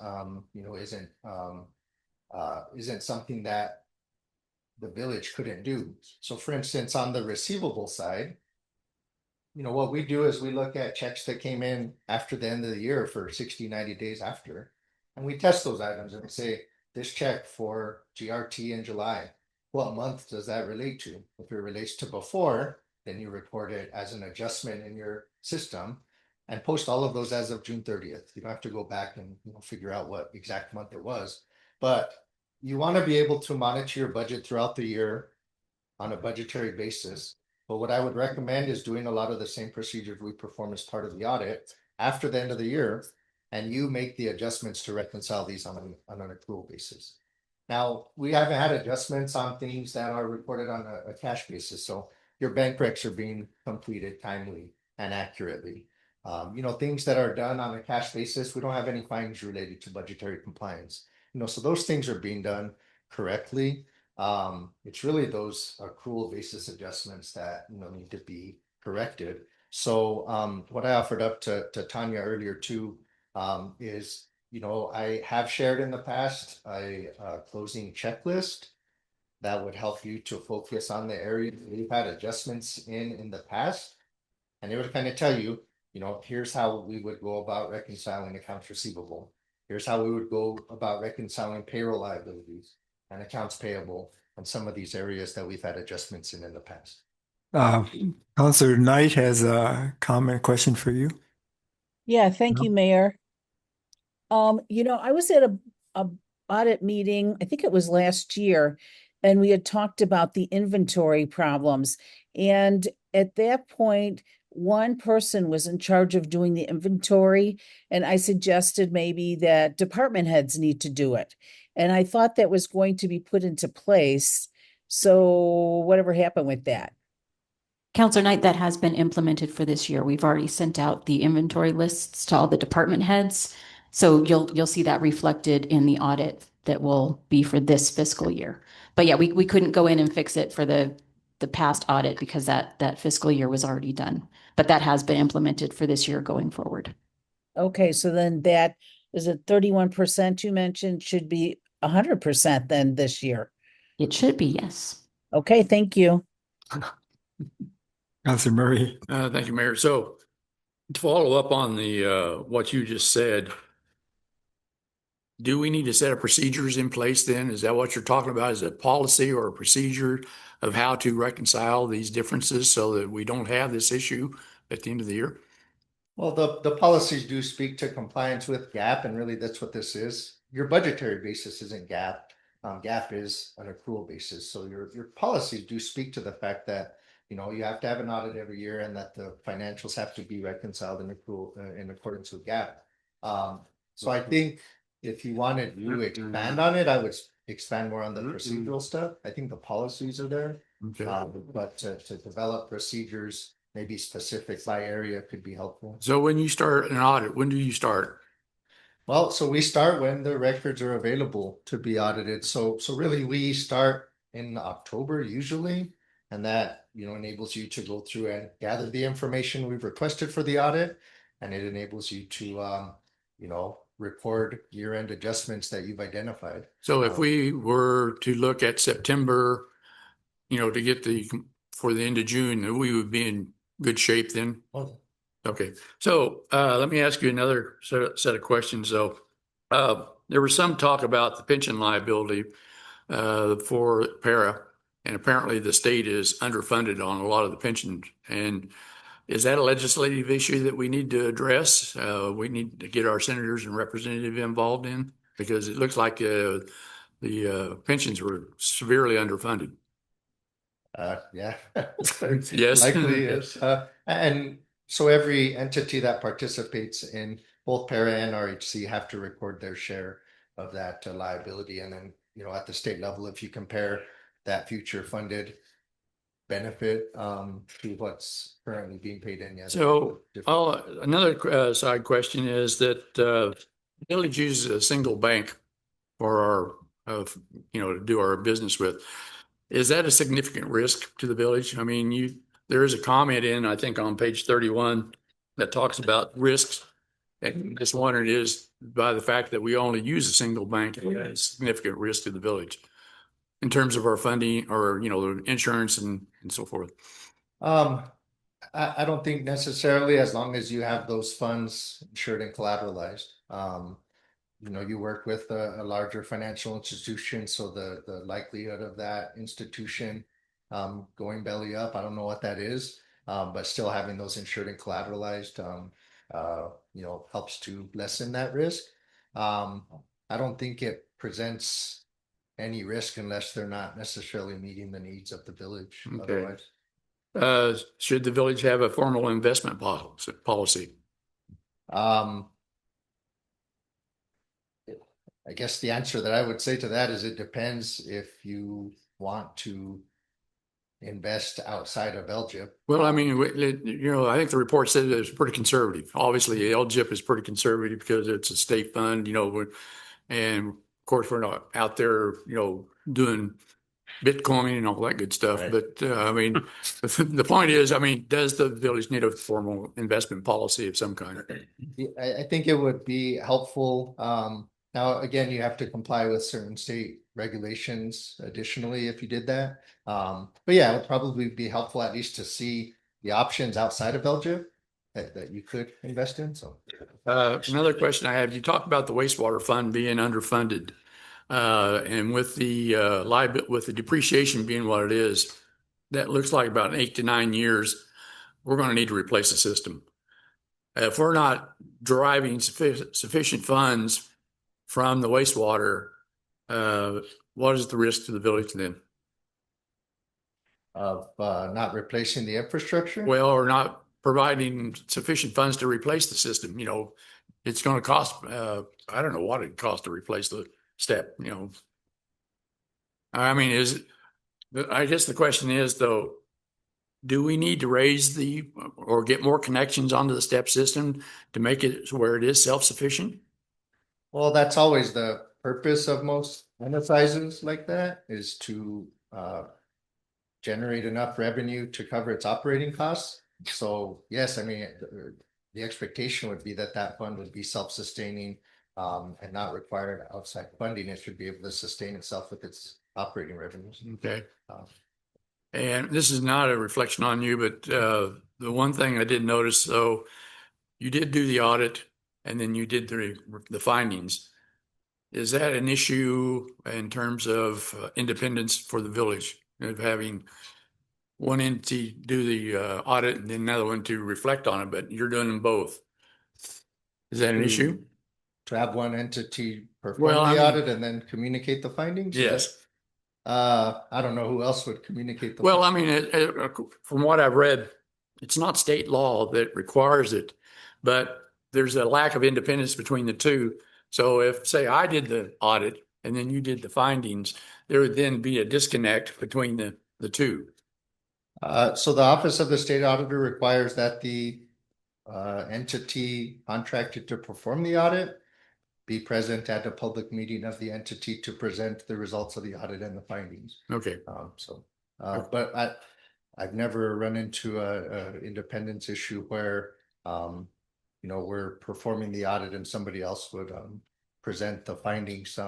We have all the context and the work papers and everything to be able to explain that Okay. information. It was just a thought. Thank you, Mayor. Any other questions? Like any questions? May I have a motion for passage of this resolution 2614? So moved. And a second? Second. Okay, we have a motion and a second. This is any discussion? Yes, Councilor Alsobrook? Amendment. On page, I believe it's page 20 of the audit, page 67 of our packet, I believe is the right numbering. On the section of history and organization, just a couple of simple observations that, and Mr. Icorst was kind enough to point out to us. Under history and organization, the first paragraph, sentence, third sentence says there are 6 council members and a mayor, all of whom are elected at large. I'd like to strike the phrase after the comma, all of whom are elected at large. And additionally, in the following sentence, under the listing of village provided authorized services, I'd like to strike the word water. Josh, can we make those changes at this point since it's already been accepted by the state auditor? I mean, we could reissue the report, but it starts the entire process of having it reviewed by the state auditor. Now, what I would recommend for those changes, and it's completely up to you all, is that those get changed in the upcoming next year. report. But it's completely up to you. I mean, these financials do ultimately belong to you. It's something we discussed at the exit conference. Really, the only pieces that belong to us are the auditor's reports and the findings. So if you'd like to make those changes and reissue the report, but again, it starts the full review by the state auditor. So that means we couldn't approve it and accept it tonight. We would have to go back to the drawing board. You could approve what was presented tonight and what's available to the public tonight, but then you would have to do everything again. I'd have to come back and present it again. So my concern here is that it's going to get treated as boilerplate and propagated on for the next decade. And I don't want to see that. Hopefully we'll put it in the minutes so we won't make that mistake next year. Yeah. Tanya will make sure. Then- She's on it. Tanya's on it. Then I'll withdraw the amendment. Thank you. New fundraiser idea. We'll sell t-shirts that say Tanya's on it. Right. Any other comments? Any other discussion? Okay. Roll call vote. Councilor Mira, Yes, sir. Councilor Waldman, Aye. Councilor Alsobrook, Aye. Councilor Burkett, Aye. Councilor Murray, Yes. Councilor Knight. Yes. Thank you. Thank you very much, Josh. Thank you, Ken. Next item is consideration, action, and approval of resolution 26-15, publication for ordinance 2602, an ordinance providing no parking areas along residential streets neighboring commercial establishments. First, we can have public input, then we can have council discussion. So are there some comments from the public? Is that correct? 6? Do we need to do a motion in a second before we do public input or no? We can. We should. Okay, go ahead. Yeah. A motion. Second. Okay. Okay. Public discussion. Mandy, could you please give us the first person who's going to give input? Bob Eichhorst.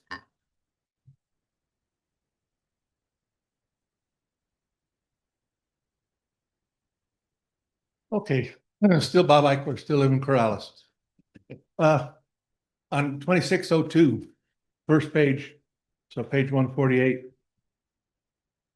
Talking about commercial parking on residential streets as used in the subsection, residential street shall mean any street or part thereof of which one or more residents is located. I live on Corrales Road. Does that make that a residential street? Yep.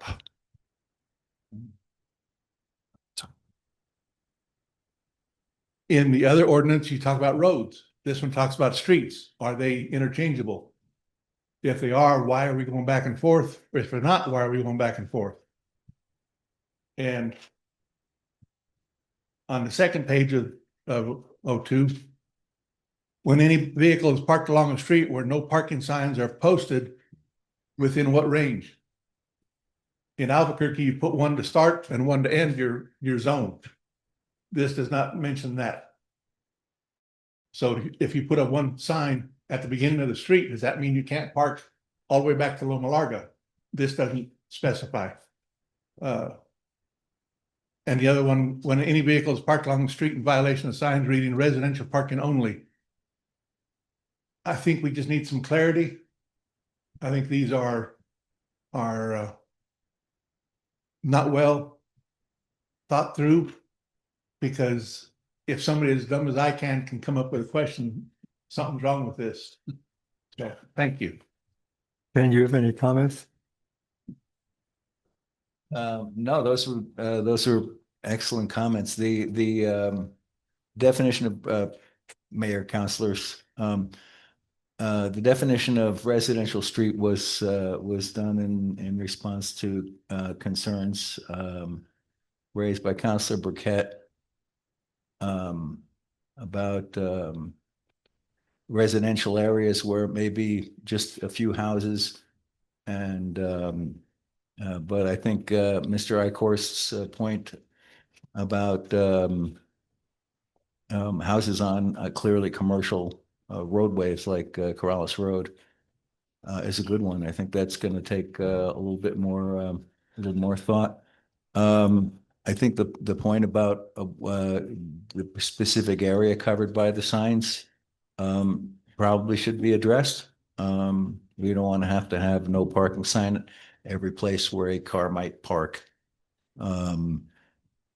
So I think both of those were very good points. And I know there was another one, Mr. Icorst. Interchangeability of streets and roads, the two okay. terms. They are more or less equivalent. Okay. But good point. One says streets, one ordinance says roads. Good eye. Next, Mandy. Mayor, could I respond to Mr. Icorst? Sure. So do we need to differentiate between public and private? Because if it's a private road, they control the road. So do we need to make say it should be any public street or road or whatever? Mr. Mayor, Councilor, the village has no authority to do anything with respect to private roads. So I think it's implied in the fact that it's in village ordinance that it applies only to public roads, the streets. Okay. Mandy, next public input. Counselor Knight wants to ask a question. Yeah, I just thank you again.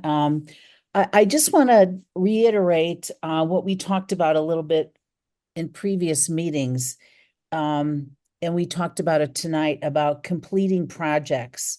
And I think if we had a municipal parking that it would alleviate a lot of these problems with businesses parking on the residential streets. So I just want to say that, when we're looking at what should we complete first, maybe we should complete some municipal parking so we can help out the businesses. Thank you. Why don't we go on with public input, then we can have a discussion after that. Who's next, Mandy? Tim Strauss.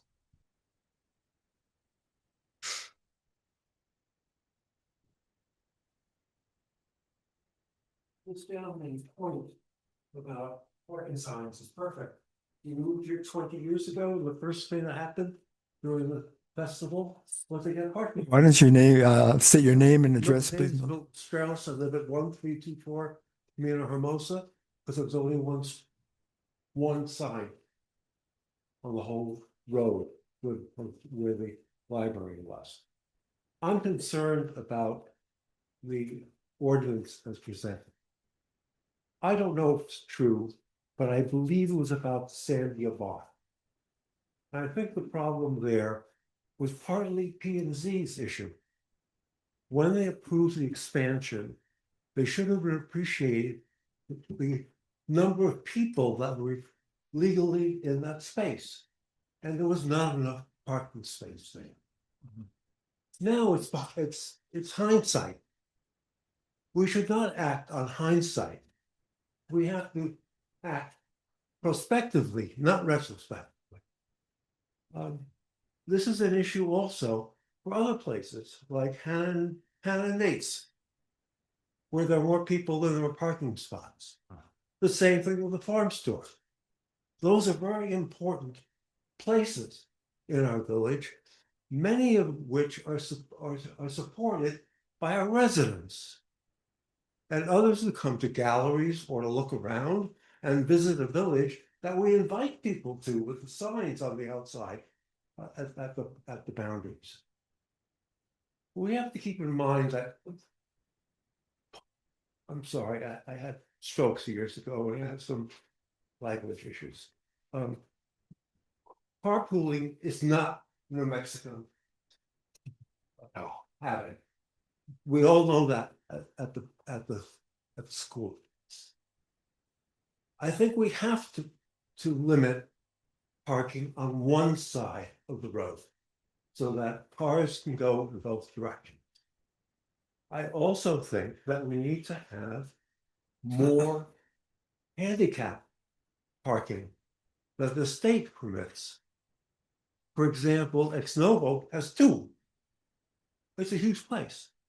I think the side streets should permit 3 or 4 immediately past the commercial area for handicapped people. Violate it all the time. When I see it happen, I call the cops. So they get towed or ticketed. I think we should do that. Similarly, when people are concerned with their driveways being affected, I think we should put signs limiting how far from driveway people may park. May I have 2 seconds? 2 seconds. And if the resident finds that somebody violates it, they should call the police. It's the resident's issue. It's not a police issue. They have other things to do. Thank you very much. Thank you. Sabine, is it Sabine? Sabine Schroeder. Schroeder.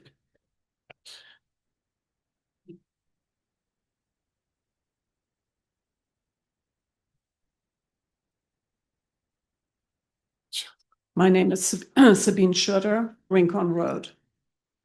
Some of the issues have already been somewhat addressed, but let me start. It is my understanding that during the site development plan process, the business has to demonstrate to P&Z that it has sufficient space on their property within 350 feet from Corrales Road to accommodate their patrons' parking needs and other operational needs.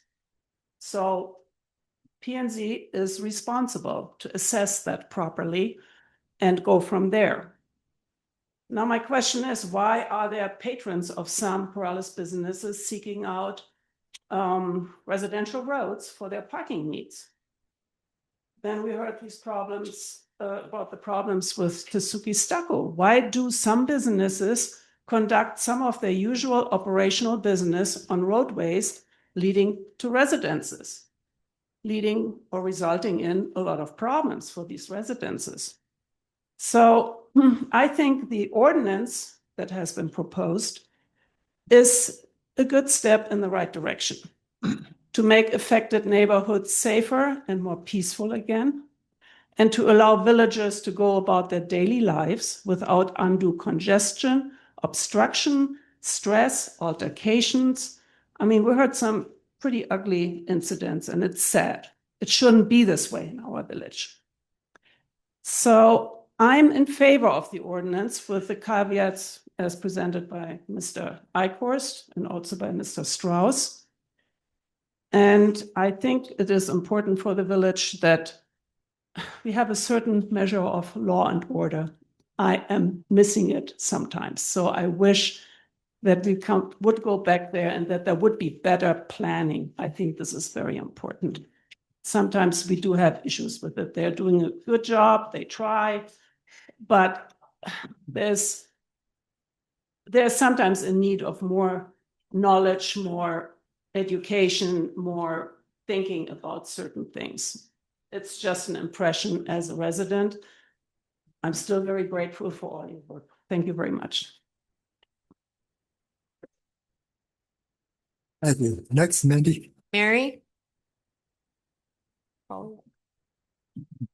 How do you pronounce it? Can you state your name and address for the record? Hi, my name is Mary Bullock. I'm at 54 Priestley Road. Thank you, Mayor. Thank you, Council, for letting us come and speak on this subject of no parking. As you know from before, I am for putting up no parking signs. I live next to a business, and we've had over several years issues come up. We were in very early on the site development plan for the Heritage House. They have sufficient parking. They understand. They've accommodated and been approved for business. They're doing great. It's great. People are parking in general where they should be. Although we have started to see already in the second week, cars are starting to park in front of our house, which has been an issue before. So this is not just where we live. It's a village-wide issue. People can do business anywhere in the village, out of their home. First thing planning and zoning asks anybody who applies for a business license out of their own home is, number one, where will people park? Number one question. And everyone understands it's an issue. We've now heard when there is not clear signage, when the law is not clear, when police are called by residences to say, this is a problem, I'm blocked, my mailbox is blocked, people are parking here, we know they're not supposed to. The police come, they're great. They say our hands are tied, we cannot issue a ticket, there's no sign. There's no way we can cite people. We can ask people to move, but we can't make them. So this is where we've come to. The law is already on the books. Our great police just need the tools to do the job that they're hired to do and enforce the laws that are on the books. The law is not the question, it's the enforcement.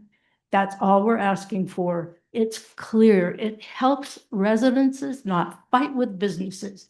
It helps businesses not have to enforce parking and residences as well. It's not our job. It is the village's job. Thank you for your time, and I really hope you will approve this measure. Thank you. Charles? Can you state your full name and address for the record? Mr. Mayor, councilors, I'm Charles Poland. I live at 54 Priestley. And that's right behind the Sears House, Heritage House. And I sent you all an email letter that you may have seen, so I'll just kind of boil that down. I think the first point is Corrales ordinances already are really clear. Businesses shall provide parking on their property. That's where they're supposed to park already. So it's really not a debate about allowing cars to park down my street. It's already not allowed, but this ordinance gives the teeth. It provides the enforcement mechanism and really to protect us from overflow parking, or a lot of times it's just casual parking. It's just easy to slide along the road and park. I think the big issue that keeps coming up for us being next to a successful business, we're not in the commercial residential zone. We're in a residential area. We're residential. Businesses really not, shouldn't be there. Let's keep them where they belong on the, in the area zone for that work, parked where they're supposed to park. And, it just seems like there's this sort of ongoing struggle to keep Corrales quiet, serene, rural. I think this is one of those measures that can really pretty directly address that. And it lets us all sort of enjoy the peace, the calm, the rural nature of Corrales in an equal way, without being sacrificed because we happen to live, just a little too near Corrales Road. Thank you. That's it. That's it. That's it. Okay. So we have a motion and second. We've heard the public input. Councilors, any discussion? Mayor, if I may just make one I think quick comment. Counselor So to kind of address Mr. Strauss and Ms. Schurter's comments about the P and Z approving parking, we need to update our ordinance that says we only need one parking space per 4 top in a restaurant. Because how many, like somebody said, we don't carpool. How many people arrive 4 in a car for dinner? At most, we probably have 2. Yeah. So that part, and that's a different ordinance separate from this, but that is something, and Lori's already identified that. Administrator, P&Z Administrator Lori Stout has identified that as another update we need to make to our ordinances. Councilor Murray. So along those same lines, a lot of times what I see is when we do approve the parking, it's for the interior use only. It's not for the exterior use, which they have if they have a loft or they have outside seating. So that compounds things because now you've got double the possibility of the number of people on that particular parcel. I happened to set in on the planning and zoning for Hannah and Nate's.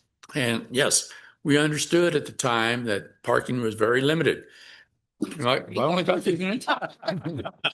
Time's up. Okay. Could happen to anybody. I'd be impressed if that works. Yeah, I know. Right. But I think the point was that one of the planning and zoning commissioners who lived further down that same street said, we need to have no parking because when he came down that street, you would find cars. And you do. You still find cars that are parallel parked on the north side. So, yeah, it's tough. It really is. And what do we do then also when film companies come in? How are we going to deal with that? I mean, that needs to be addressed as well as part of this ordinance because they will take up both sides of the streets and probably block off a lot of things. We saw that over on Las Brisas, I believe it was. And the gentleman said that, they came by, put little notices in their driveways and said, hey, we're going to be filming here. And they wound up with big box trucks, generators. We need to address that as well. So food for thought.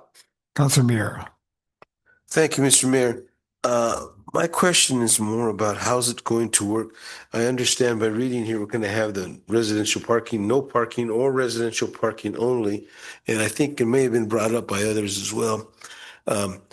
If you have, let's say there's 3 houses, does that mean they get 6 signs between the one house and the next house, that house and the next house, and that house and the other house? Or maybe they all got together and put one from here and one to there. I wouldn't know whether or not it's no parking between signs or between the area in which those signs are located, if that makes any sense. And if I were the police, I wouldn't know how to make a differentiation between who's not allowing to park and somebody else that's saying it's okay to park. So have you read this ordinance at all, Chief? And how would you instruct your officers to differentiate between the residential parking only and no parking? Councilor Mira, Mayor and Council, yes, I have, and I was actually opposed to permitting residential parking. I believe it needs to be an all or nothing thing.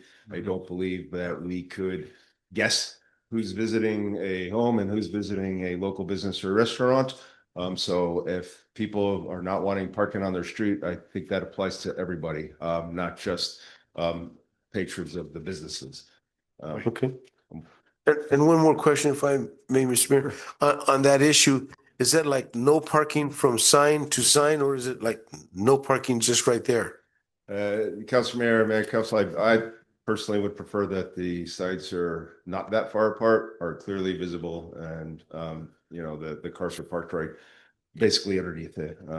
And for us to if we do get a complaint, again, I believe that as far as this ordinance goes, I believe the potential deterrent effect is probably the greatest outcome of it. A lot of people simply don't know that they cannot park where they're currently parking. So should it be posted, I don't think we'd have that many people blatantly violating it. But if we do, and we get calls on it, or an officer just happens to be in the right place at the right time and sees it, he or she could address it. Again, they either have to be there or we get a call where, we don't have a crystal ball to see where these violations are taking place. And again, as with all low-level violations, we are going to seek voluntary compliance from the owner of the vehicle unless it becomes a recurrent issue. It's like, hey, if it's that same, black Prowler or whatever the vehicle, distinct vehicle might be, then maybe it's time for a ticket. But of course, like I said, our hope is that we would have a deterrent effect with the signage if it comes to that. And that if we can't gain voluntary compliance, then now we do have a legal means to issue those citations. Councilor Burkett. Thank you, Mayor. So a couple specific concerns and then a couple general concerns. Specifically, it was said that we already have policies in place that prevent parking, and we do have some parking stuff. But we have two words at the very end of our suggestions of where all the parking happens for, at least for the commercial residential, and it says whenever possible. And I think whenever possible pretty much disqualifies everything in front of it, because you can just say it wasn't possible and then anything else is fine. So that's 1838I says whenever possible at the end of our parking for commercial, which I think pretty much invalidates the whole thing. We do have problems. I mean, one parking spot per 4 people at a restaurant, one parking spot per 6 people at a church. There's probably need more parking spots. I don't like the signs. I really don't want a village that's just littered with signs. And I understand that that may be necessary, but I really would prefer it not. I wish people would use better judgment. And that gets me to the two broader principles. One, this all or nothing thing isn't going to work because I'm not particularly likable, but my wife is delightful. And occasionally we have a lot of people want to come over to our house. And if they can't park on our street because we're worried about one business somewhere on the street, that's silly. And I do agree. It has to be all or nothing because they can't go door to door and business to business, knocking on doors saying who drives the yellow Camry and trying to find out where that person is, if they're visiting their grandma or if they're having a cup of tea at the restaurant. So the enforceability of this is really, really low. And the general principle that if we have people or no parking signs, that it's going to relieve stress and it's going to relieve traffic congestion, it's going to be the exact opposite. People aren't going to quit coming to Ex Novo. They're not going to quit going to church. They're not going to quit coming to our parades. They're going to drive around and honk at each other, looking for the few spots that don't have no parking signs. Traffic is going to get worse. People are going to get mad. It's going to become less safe. All those things are unintended consequences, and we're going to be driving people to do all of these things that we're saying is the reason we want this. So I don't know what the solution is. I don't want people parking in front of people's houses for businesses, but I think that this might be worse. So I want people to think about what it might look like next time you have a barbecue or when you have 2 people fighting for the one parking spot next to a business that they can park and they're honking and yelling, and it's way worse than having somebody just park in front of your house. Yeah, I'd like to make a comment on that, perhaps, that the ordinance says the parking should be on site. And then it says on the sides or in back whenever possible. In other words, not in front. And so I'm not sure that whenever possible refers to the whole clause. I think it refers to no parking. Parking should be on site, but on the sides or in the back when possible. So i.e. not in front. The exact wording is parking areas shall be placed off the street to the rear and sides of the building whenever possible. So in my mind, whenever possible qualifies to everything in that single sentence. I don't think so, but I don't know. That's my opinion. Yeah, Councilor Sabro. Thank you, Mayor. I think some of the concerns are probably alleviated by the fact that using West Ella as an example in the Sandia Bar, we don't need to post no parking signs all the way up to the S curve in the ditch. You know, the folks who are trying to park close to the establishment, they don't want to walk. They don't want to walk that far. It's even, they used to have valet parking, so they would park in our empty lot that Councilor Knight brought up earlier. And even that didn't work out so well. Which leads me, I agree with Councilor Knight, it leads me to say that I think we should be looking at other empty spaces in the village. For instance, the lot across Meadowlark from the Mercantile, which has been empty since I've lived here. And I don't know the history story behind that lot, but that could be, and I don't know how far we could stretch the open space.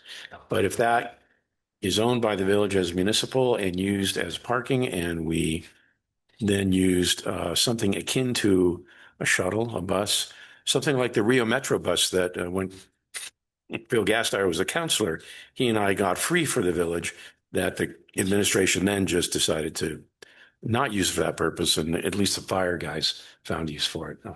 But anyway, there's probably places where we could alleviate that, have some parking, have a shuttle that just goes around, and we could have our local artisans paint it, maybe, I don't know, but I think there are some solutions to be looked at. But we definitely don't need signs all the way up and down every road. That's clear. I think an upcoming step is to have the Anderson lot be a parking lot, and that's a consideration that's fairly far up the priority list. And it would give businesses an opportunity to have legal parking in a municipal lot, and they can have their shuttle or valet parking or whatever. But to have a designated municipal lot at the Anderson property. We might consider, the creation of the Corrales Municipal Transit System. Councilor Murray. An elevated train, 26 feet or less. Councilor Murray. Thank you. So along those same lines, how about parking sharing by businesses? I mean, businesses that close at 5 o'clock, could their parking lots be shared such that the open ones, like the restaurants or bars, could use them? I mean, you're seeing some of that down at Ex Novo because they park across the street by the fire trucks where they're at. They use that parking lot in there by Fancies and that's so forth. But I'm just wondering, is there a way we could talk to the businesses and allow parking to be shared after normal work hours? Now, the other part of this is, I do remember when there was a restaurant right across from the Frontier Restaurant. It first opened up and parking was right down East Meadowlark, and they really blocked a couple residences that kept them from getting out. And I think Rudy Mier also brought up the point, he was unhappy because those cars were obstructing people, and yet we had to have, each resident had to have a no parking sign saying you can't park here. So, it's something we need to think about as well. But I'd rather like to share parking spaces if possible. I'd like to ask a question to Lori Stout. When site development plans are established for businesses, do they need to agree to have parking on site? Mayor, councilors, administrator? Yes, they do. It's always heavily discussed. And the problem stems back to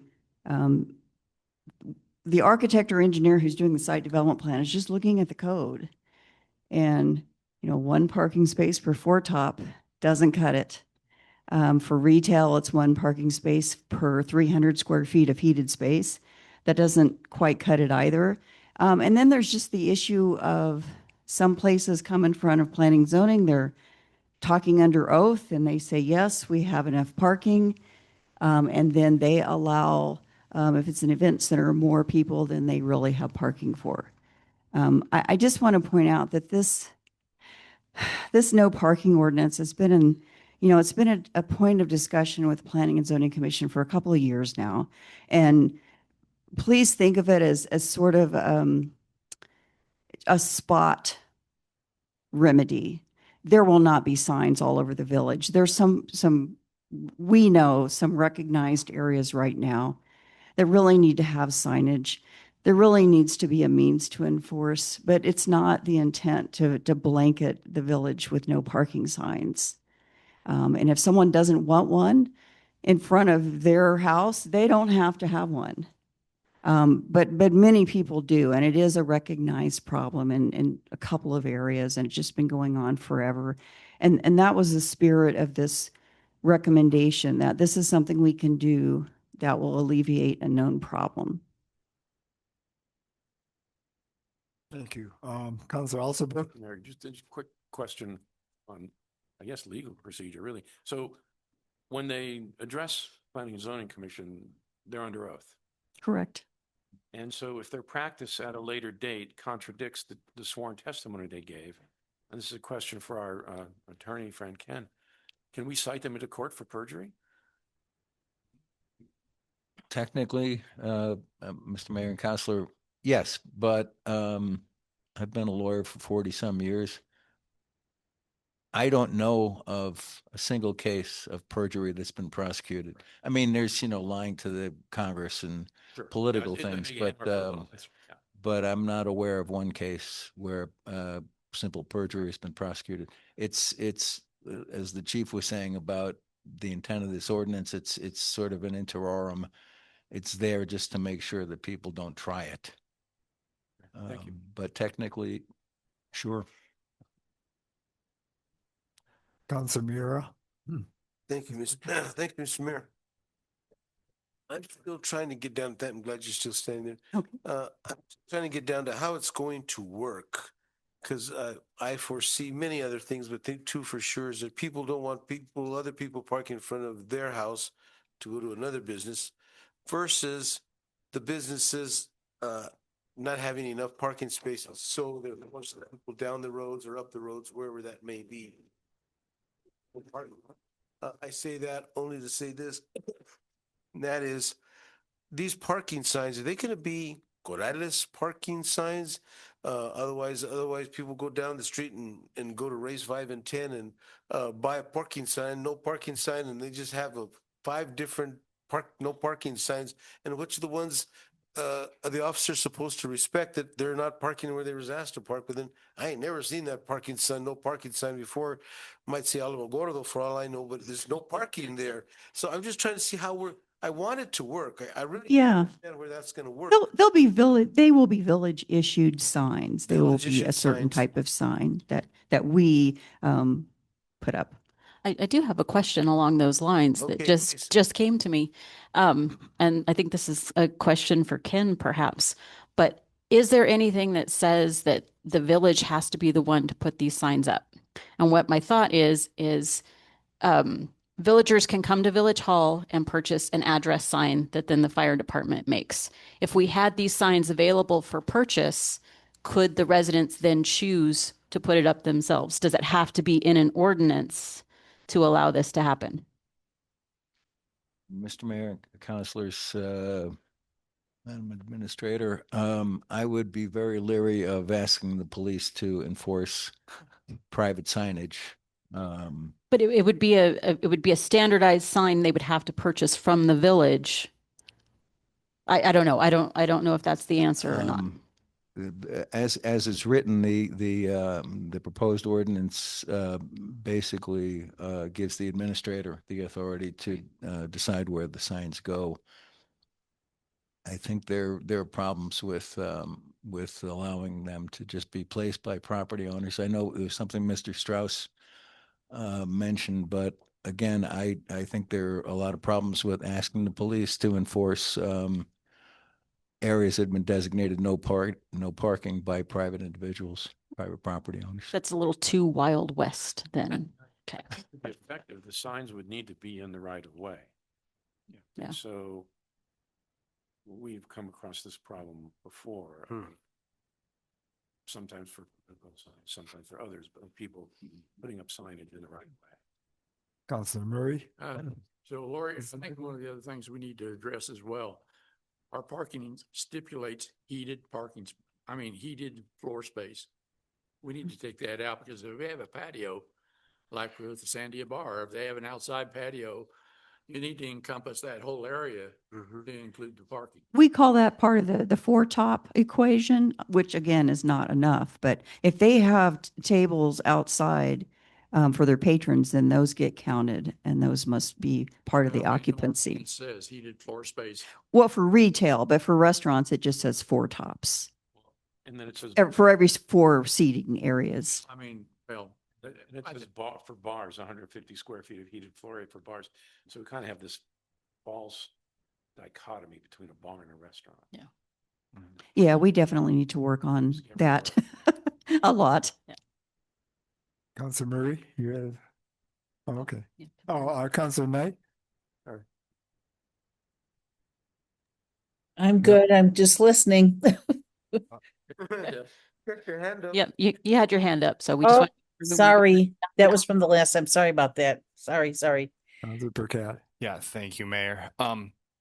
So I do agree, we probably need to look at what it says as far as when somebody does a site development plan, but I think we also need to think about, I mean, what's realistic? Because if it's 2 parking spots per 4-top, I mean, I don't know that I've ever seen a situation where Village Pizza has a parking issue. They have a very large parking lot. My guess is they would not have enough parking spaces if it was two spots or a spot for every 2 seats, that they would have to be. So could any business actually open in the village if we change those rules? And some people may be great. That's the intended consequence they want. It's not the intended consequence I want. I think we need to find a way to incentivize people to make it easier to do the right thing, to park somewhere where we want them. We need to find a way to, I mean, we have spots that we can turn into parking spots or into parking lots that are within the business district or the neighborhood commercial district. We have to make it easier to do what we want people to do instead of put signs up everywhere telling people not to do something that's going to end up getting them to do exactly what we could do in a much nicer, less unsightly way. So I don't know. I think some of the stuff we're looking at, I can't think of a business that has a big enough parking lot that if we doubled the parking requirements, that they would be able to be in business here still. So we need to think about that. Like, what do we want? Do we want to be able to walk to a coffee shop? Do you want to be able to have your kids ride your bike and go get pizza? Because as we start changing some of these rules, those things are going to go away. We're going to make it impossible for what are very wholesome, very family friendly, very Corrales friendly businesses to be here because we have silly rules that make it really hard for people to do things that they could do without the silly rules if we made it easier for them to do the right thing. I think again, I will just stress that this is going to be very much a spot thing in areas of just ongoing concern. And think about the way people drive and park. They may avoid a parking lot just because it's easier to park in front of the business and walk. Yeah. Whereas this will tell, well, no, you're going to just have to go ahead and go in and park in the parking lot. People do that. It doesn't say ongoing concern, though. In the policy, it says a person, singular, makes a complaint to the administration, and the administration may then put up parking signs. So one single person who doesn't like Sabine's business, her neighbor could say, hey, she had somebody park here one time, and they could go to village administration and they could say, hey, I want no parking signs. And then they have to put no parking signs in front of Sabine's house because one person complained, which is what the policy says. And village administration says, we'll put up parking signs. It says one person can complain. Complaints by affected residents. Yeah. Well, So I guess this is a so question it's for gonna- Ken. Wouldn't we have some discretion about, when I say a known, I don't like discretion on rules though, because I like equity on rules. I like when there's a rule that it's the same rule for me and it's the same rule for Counselor Alsobrook. I don't want to have this business we like or this business we don't. And so we're going to put up signs here, but we're not here. I want it to be very, very equitable. I want the same rule to apply to everyone and the same policy and process to apply to everyone. But Counselor, does that mean that? Not a shall. But does that mean that maybe we should have code enforcement determine that there's an issue and that a no parking sign goes up? An objective issue or a subjective issue? Because those are 2 separate things. Well, objective. I mean, if he goes out and, sees parking on the right of way and we don't allow parking on the right of way. I mean, is it, if we have this ordinance in place, is it up to code enforcement to take a look and say, there's a problem here with parking because it's obstructing traffic. It's preventing maybe the emergency vehicles from getting down the road. So would it be up to then to allow the code enforcement to make that determination and then put the sign up? I mean, Yeah. I mean, I think if we have an objective policy that applies the same to everyone, I think that's fine. I just think some of this stuff, we need to make sure that it's equally enforced to everyone. We need to, unfortunately, as much as I like discretion on rules, you kind of got to remove discretion from the process. If we're going to have a rule, it's got to be a rule. And if we're not willing to enforce it on everyone, then it shouldn't be a rule. Councilor Alsobrook. Thank you. I'll disagree with that just a bit, not this much, just this bit. That's what Because there are unintended consequences. we need it needs an escape valve. And so I think the language that says the village administrator may direct that any part of residential street be posted, yada, yada, yada. So that's the discretionary part on the administrator. And you're right, that could be administrated unfairly. So probably what needs to be built in as part of that is what are the criteria, a list of criteria, something. Right. So that it's, because there may be times where we didn't think of this and we've got 6 criteria and doggone it, they ought to be able to park a car there. And then we've got no out. Yeah. Yeah, no, I agree. I mean, if we can come up with something that we can spell out and consistently dispense, then I think that's reasonable. But we have to be consistent. If it has to meet 5 out of the 6 criteria and somebody only meets 4 of them, we can't say, we can't put up a sign.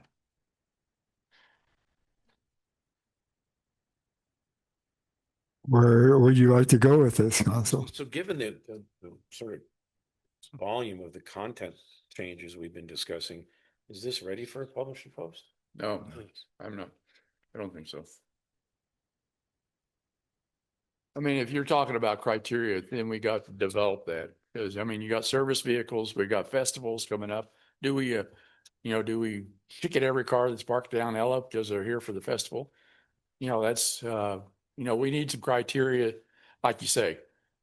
If it's obstructing traffic to the point where it's an emergency egress or ingress, then I think that's going to drive it, part of it. So I think we ought to send this back and maybe come up with some ideas about the criteria. And so it's equitable for you and it's equitable for everybody.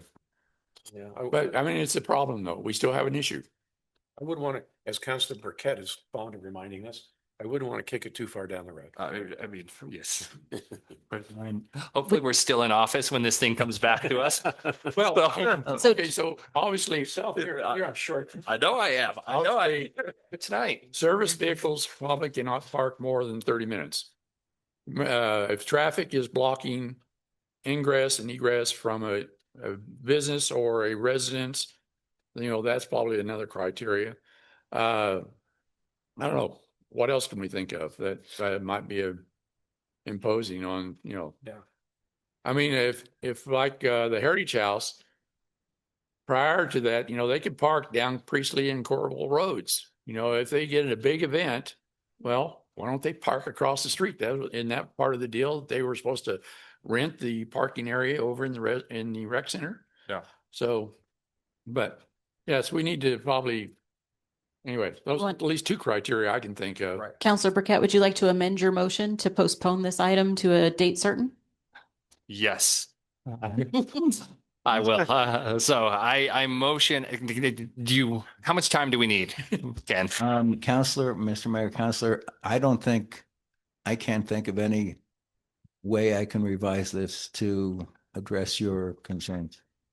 You can, I was a tax lawyer for 15 years. I have a master's in tax law. I understood the Internal Revenue Code, or at least significant parts of it. And when I started, it was a volume about that thick. Now it's the size of this table. Fairness and simplicity always compete. If you want a black and white ordinance, it applies or it doesn't apply, then you're going to have your exceptions. I mean, I'm the scrivener here. I don't really care. I do have one term that I came up with, and I did want to address. That is the recreational residential parking only.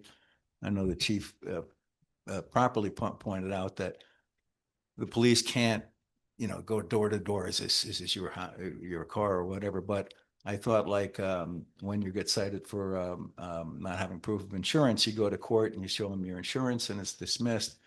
That if somebody is there for a barbecue in your neighborhood and they get ticketed, that they could go to municipal court and say, yeah, I was there for barbecue at Mr. Burkett's house. I mean, that's a significant burden, though.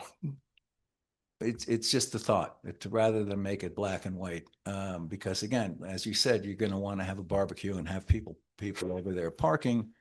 It was an attempt to split the difference, but If you want something that is completely mandatory, that allows for no discretion, then I don't know. I can't think of an ordinance that is going to address that. Anything short of something the length of this table that spells out a number of rules that is going to be a burden on the police to enforce, to understand. Because I can't think of any way to draft this. It sounds like you don't want the ordinance. I mean, for me, I would love to find a way to incentivize, and I can't think of great ways to do it now. I mean, crosswalks is one. I think removing renting parking lots is another one where we should not be creating a financial burden to somebody to walk across the street and park if it helps the neighborhood by having a free parking lot that's empty right across the street, but they didn't give us $200 to use it, then they're going to park in these people's street instead. Instead, let them put up a big sign, wedding parking here, and have it in our big empty parking lot free of charge as a community service to that street. And we can do the same with the property next to the library with any, I mean, we really need to make it easy for people to park in the spots that we have. We need to put in a pathway so people can safely then get from their car to said businesses. We need to put up crosswalks, particularly lighted ones. So whether the sun's up or the sun's down, people are safe to cross the street. There are a lot of things, but I mean, I think our first meeting, like the lighted crosswalks Councilor Murray brought up, I mean, that's been something we've been talking about for 6 years. That is like less than a 5-figure cost. And we can't get it done. I mean, and these are really easy things, or they're not easy. They should be easy things that we can do to solve these problems that we're trying to change into rules because we can't solve the problem in a more friendly way. And that's what we need to figure out how to do. But maybe people in the village don't want big businesses that bring in a lot of people, that require a lot of parking. That's. I mean, you're talking business. Are you? I guess how would you define big business? Do they want the farm stand? Do they want Village Pizza? Do they want an art gallery? Because 300 square feet is about the size of an art gallery. So that means the person working there can park there and no customers. So when you say big business, I think something different than I think you think. I think we do want business. I want my kids going to Village Pizza and hanging out with their friends. I want to walk over to the coffee shop. I want to be able to go get a drink. I want to go to Ex Novo. I want those businesses to be there. Some people don't. Right. We can call it a parking regulation or a noise ordinance or whatever other silly policy we want to come up with. But if you don't want businesses here, just say, I don't want businesses here. Don't say that you don't want, I mean, we have motorcycles driving up and down the street all day long and we're complaining about noise. We have lights pointing up off of everyone's house and we're complaining about light. We have people having barbecues with cars all the way down the street and we're complaining about parking spots. There's real concerns. Some people are too loud. Some people don't park appropriately. If you don't want businesses here, say you don't want businesses here. I don't want big business here. Define big. Like what is business? Why don't we give ourselves? All right, Counselor, just as a historical, back a few years ago when I was on planning and zoning, we had a PZA that was in place and he was proposing that we bring McDonald's in. That would be a big business. That would be. I mean, we used to, when I was in Parks and Rec, we used to say, in terms of floor, of lot footage, it wouldn't be big. No, but traffic would. Yeah. But let me propose this. Why don't we pass this tonight and see where it goes? If we don't like it, we can always repeal it.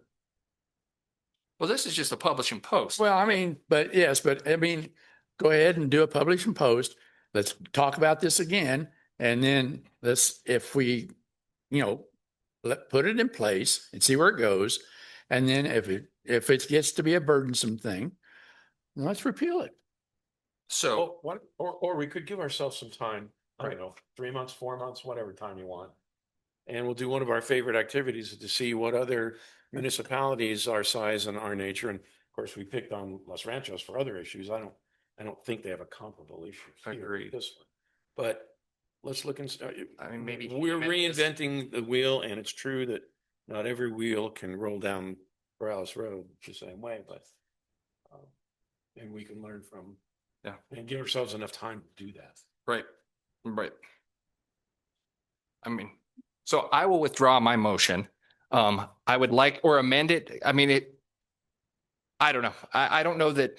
I mean, if you don't think this is salvageable, I don't know what the next step is, because despite the fact I said I want us to keep moving stuff down the pathway of getting things done, we just spent 20 minutes talking about how this isn't useful and salvageable. And I mean, our legal counsel's telling us that there's nothing to do from here. So I feel silly kicking that one down the road, saying, let's keep working on something that we don't have an option to improve.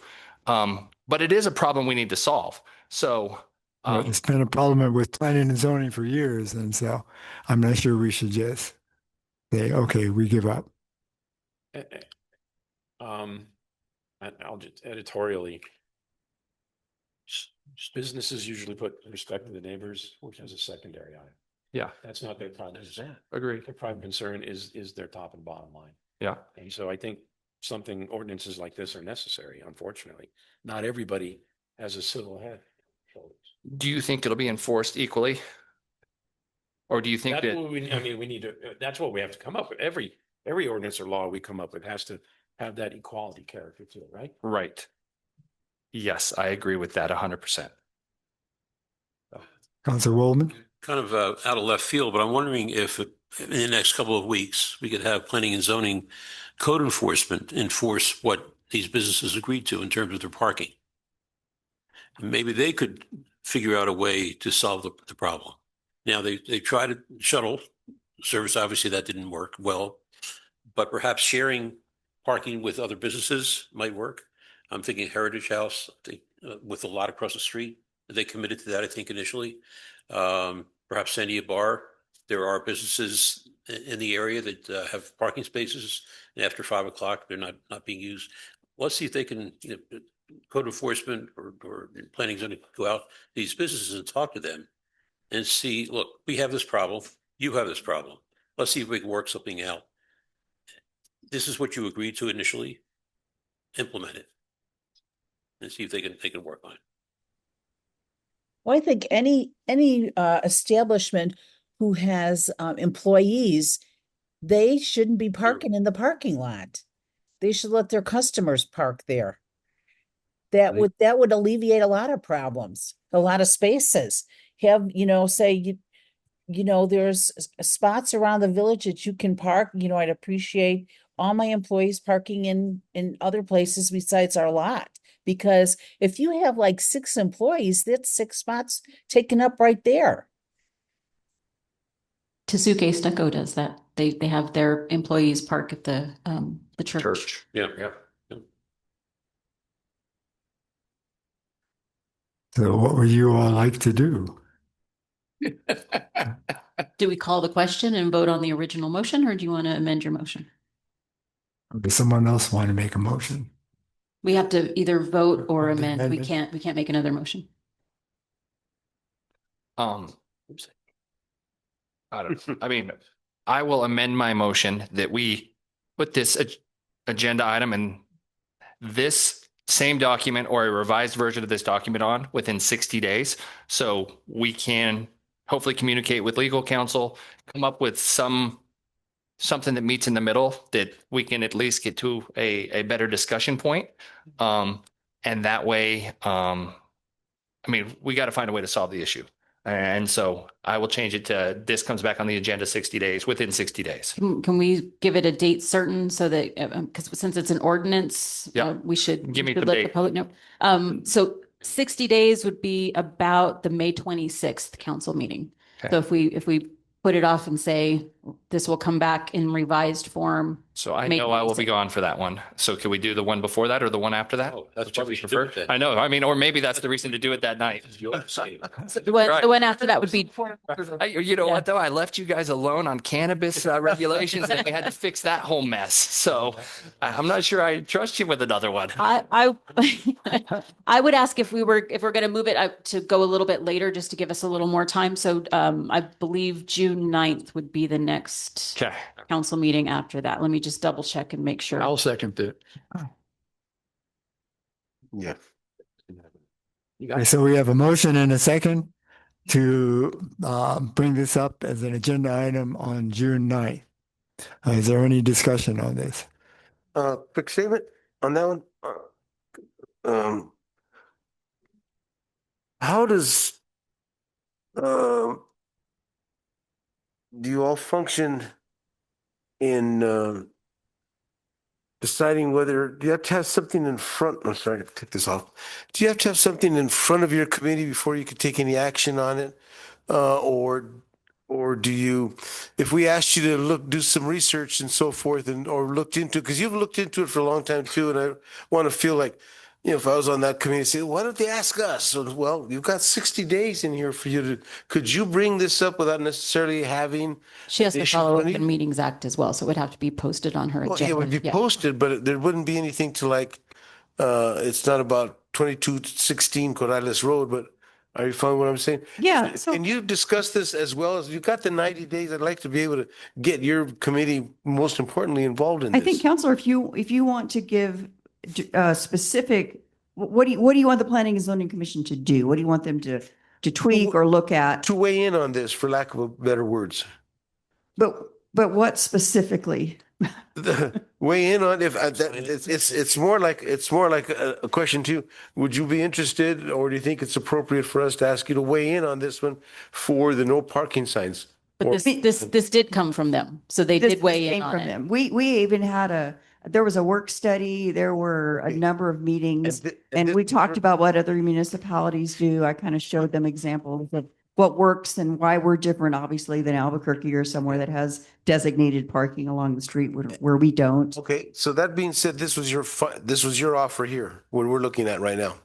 Right, and then it was tweaked by our attorney based on some of the comments from the last council meeting. So you feel like you really don't have more to say about this then? Well, I mean, I don't want to speak for the Planning and Zoning Commission. If there's something specific that you want them to tweak or change, Would you like them to give recommendations on how the complaints would be handled? Like a number of complaints? Does the code enforcement officer need to go out and check? And I think that's kind of where I was going, because we were talking over here about how do we involve the code officer? He should be more involved or less involved, appropriate, inappropriate. Well, yeah, to give you some background, the reason this even came up in the first place is our former code enforcement officer would come back and say, look at Priestley Corval, there's cars parked on both sides. You can't even walk, there's just a drive path for one way. And oh my gosh, this is a problem. What do we do? And then in other areas, I don't want to just pick on that one area, but there were a few other places where that kind of thing was happening. And that's when we realized that we have no enforcement capability. There's no signs. And people don't, if there's no sign, they think, well, I can park here. There's not a no parking sign. So that's where this all kind of, the genesis of all of this. Okay. And we started talking about it, and this is the recommendation from all that. Councilor Murray and then Councilor Waldman. Yeah, so it seems to me that when the site development plan is finalized and they agree to it, if they are in violation by parking out on the right of way, they have violated their site development plan. But we can't do anything. We can't take it to You court. you can't have code enforcement go out there and tell the business, hey, you've got customers that are in violation of your site plan. What code enforcement can do is eventually cite someone to court. I mean, they can ask them to move a car, and they either will or they won't. But if someone does not comply, they cite them in our municipal court, and our judge said there's nothing to enforce. There's not a no parking sign. There's no means to write a parking ticket. Therefore, there's literally nothing we can do, save, showing up and just asking someone if they'd please move their car. That's it. And citations go to the drivers. The business is not responsible. Correct. Going to the business, and that's really important. I mean, the owners aren't even there half the time. They've got staff. Yeah. The staff are busy running the restaurant or the bar, or, you need to get it at the source. People need to know, hey, we can't park here. So they'll park where they're supposed to. So two things. One is just amusing. Our next topic, the exact situation you described on Priestley and Corval, where there's only one passable lane, is how we define access for residents. As long as there's one passable lane with access to one driveway per household, we consider that to be acceptable in the next thing that we're discussing, which is only amusing. But I would like to figure out a way maybe to set up a couple small community meetings where we go to these businesses and talk to the business owners, have some citizens there, ask the business owners, hopefully in front of the citizens, what are your challenges here? I mean, what would make life easier for you? Where can we put your customers?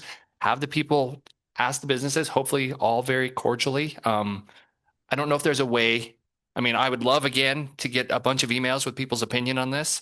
I got one. So if people do have strong opinions, I would love to hear them.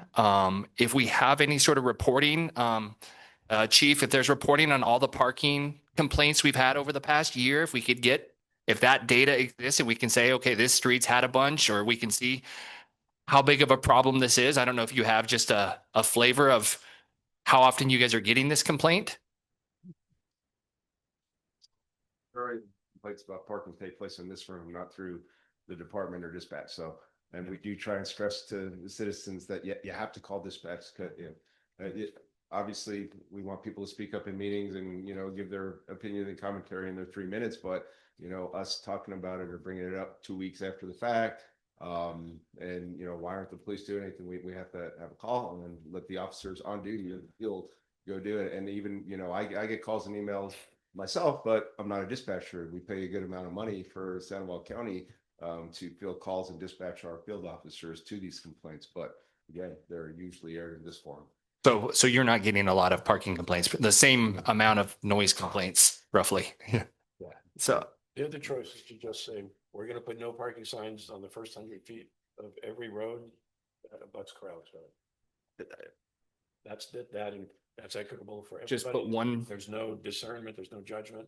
That's what it is. I mean, we could put one on each end of the village that says no parking in residential areas too. And I mean, and then, I mean, we just have that there on both sides and hope that people are kind, and they're not always going to be, but maybe at least 50% of them will think twice about where they park, and that resolves the problem to some degree. Councilor Waldman? Yeah, very quickly. I think the businesses in question know that there's a problem. I would hope that in the next 75 days or wherever it is, that planning and zoning could go out and actually make an appointment to meet with the owners of the businesses, let them know that these are concerns of a lot of residents in the village. And how can we work with you to enforce what you agreed to, right? And what are the alternatives you might be able to come up with for additional parking?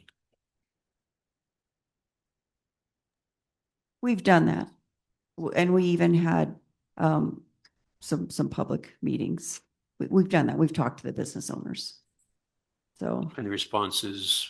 Well, you know, we can't really control where our patrons park and we're not there. And basically we can't control where our patrons park. So like this and any other thing comes through planning and zoning site development plan, if a business says we have 200 parking places and you say, okay, you have 200 parking places, you're going to enforce that. There's really nothing you can do if it's 250 or 300 or whatever. There's no. Well, again, if we go back to tightening up how many spaces they need for what they're what they're requesting to do, that's going to help a little bit. It'd be, I guess you would call it a more Corrales appropriate business. It would be a smaller business. New businesses would be smaller businesses, but it's not going to alleviate the fact that people like convenience. And like I said, even if you've got a parking lot, some people just don't want to deal with it, and they're just going to park next to the business if they can and just walk in from there because it's easier to get in and easier to get out. It's just always going to happen. That's been my experience. So a few well-placed no parking signs would take care of that problem. Would they? Because they were in front of Ex Novo for a long time with cars parked right next to them. No parking signs? Well, there's no way to enforce it. We couldn't take them to court.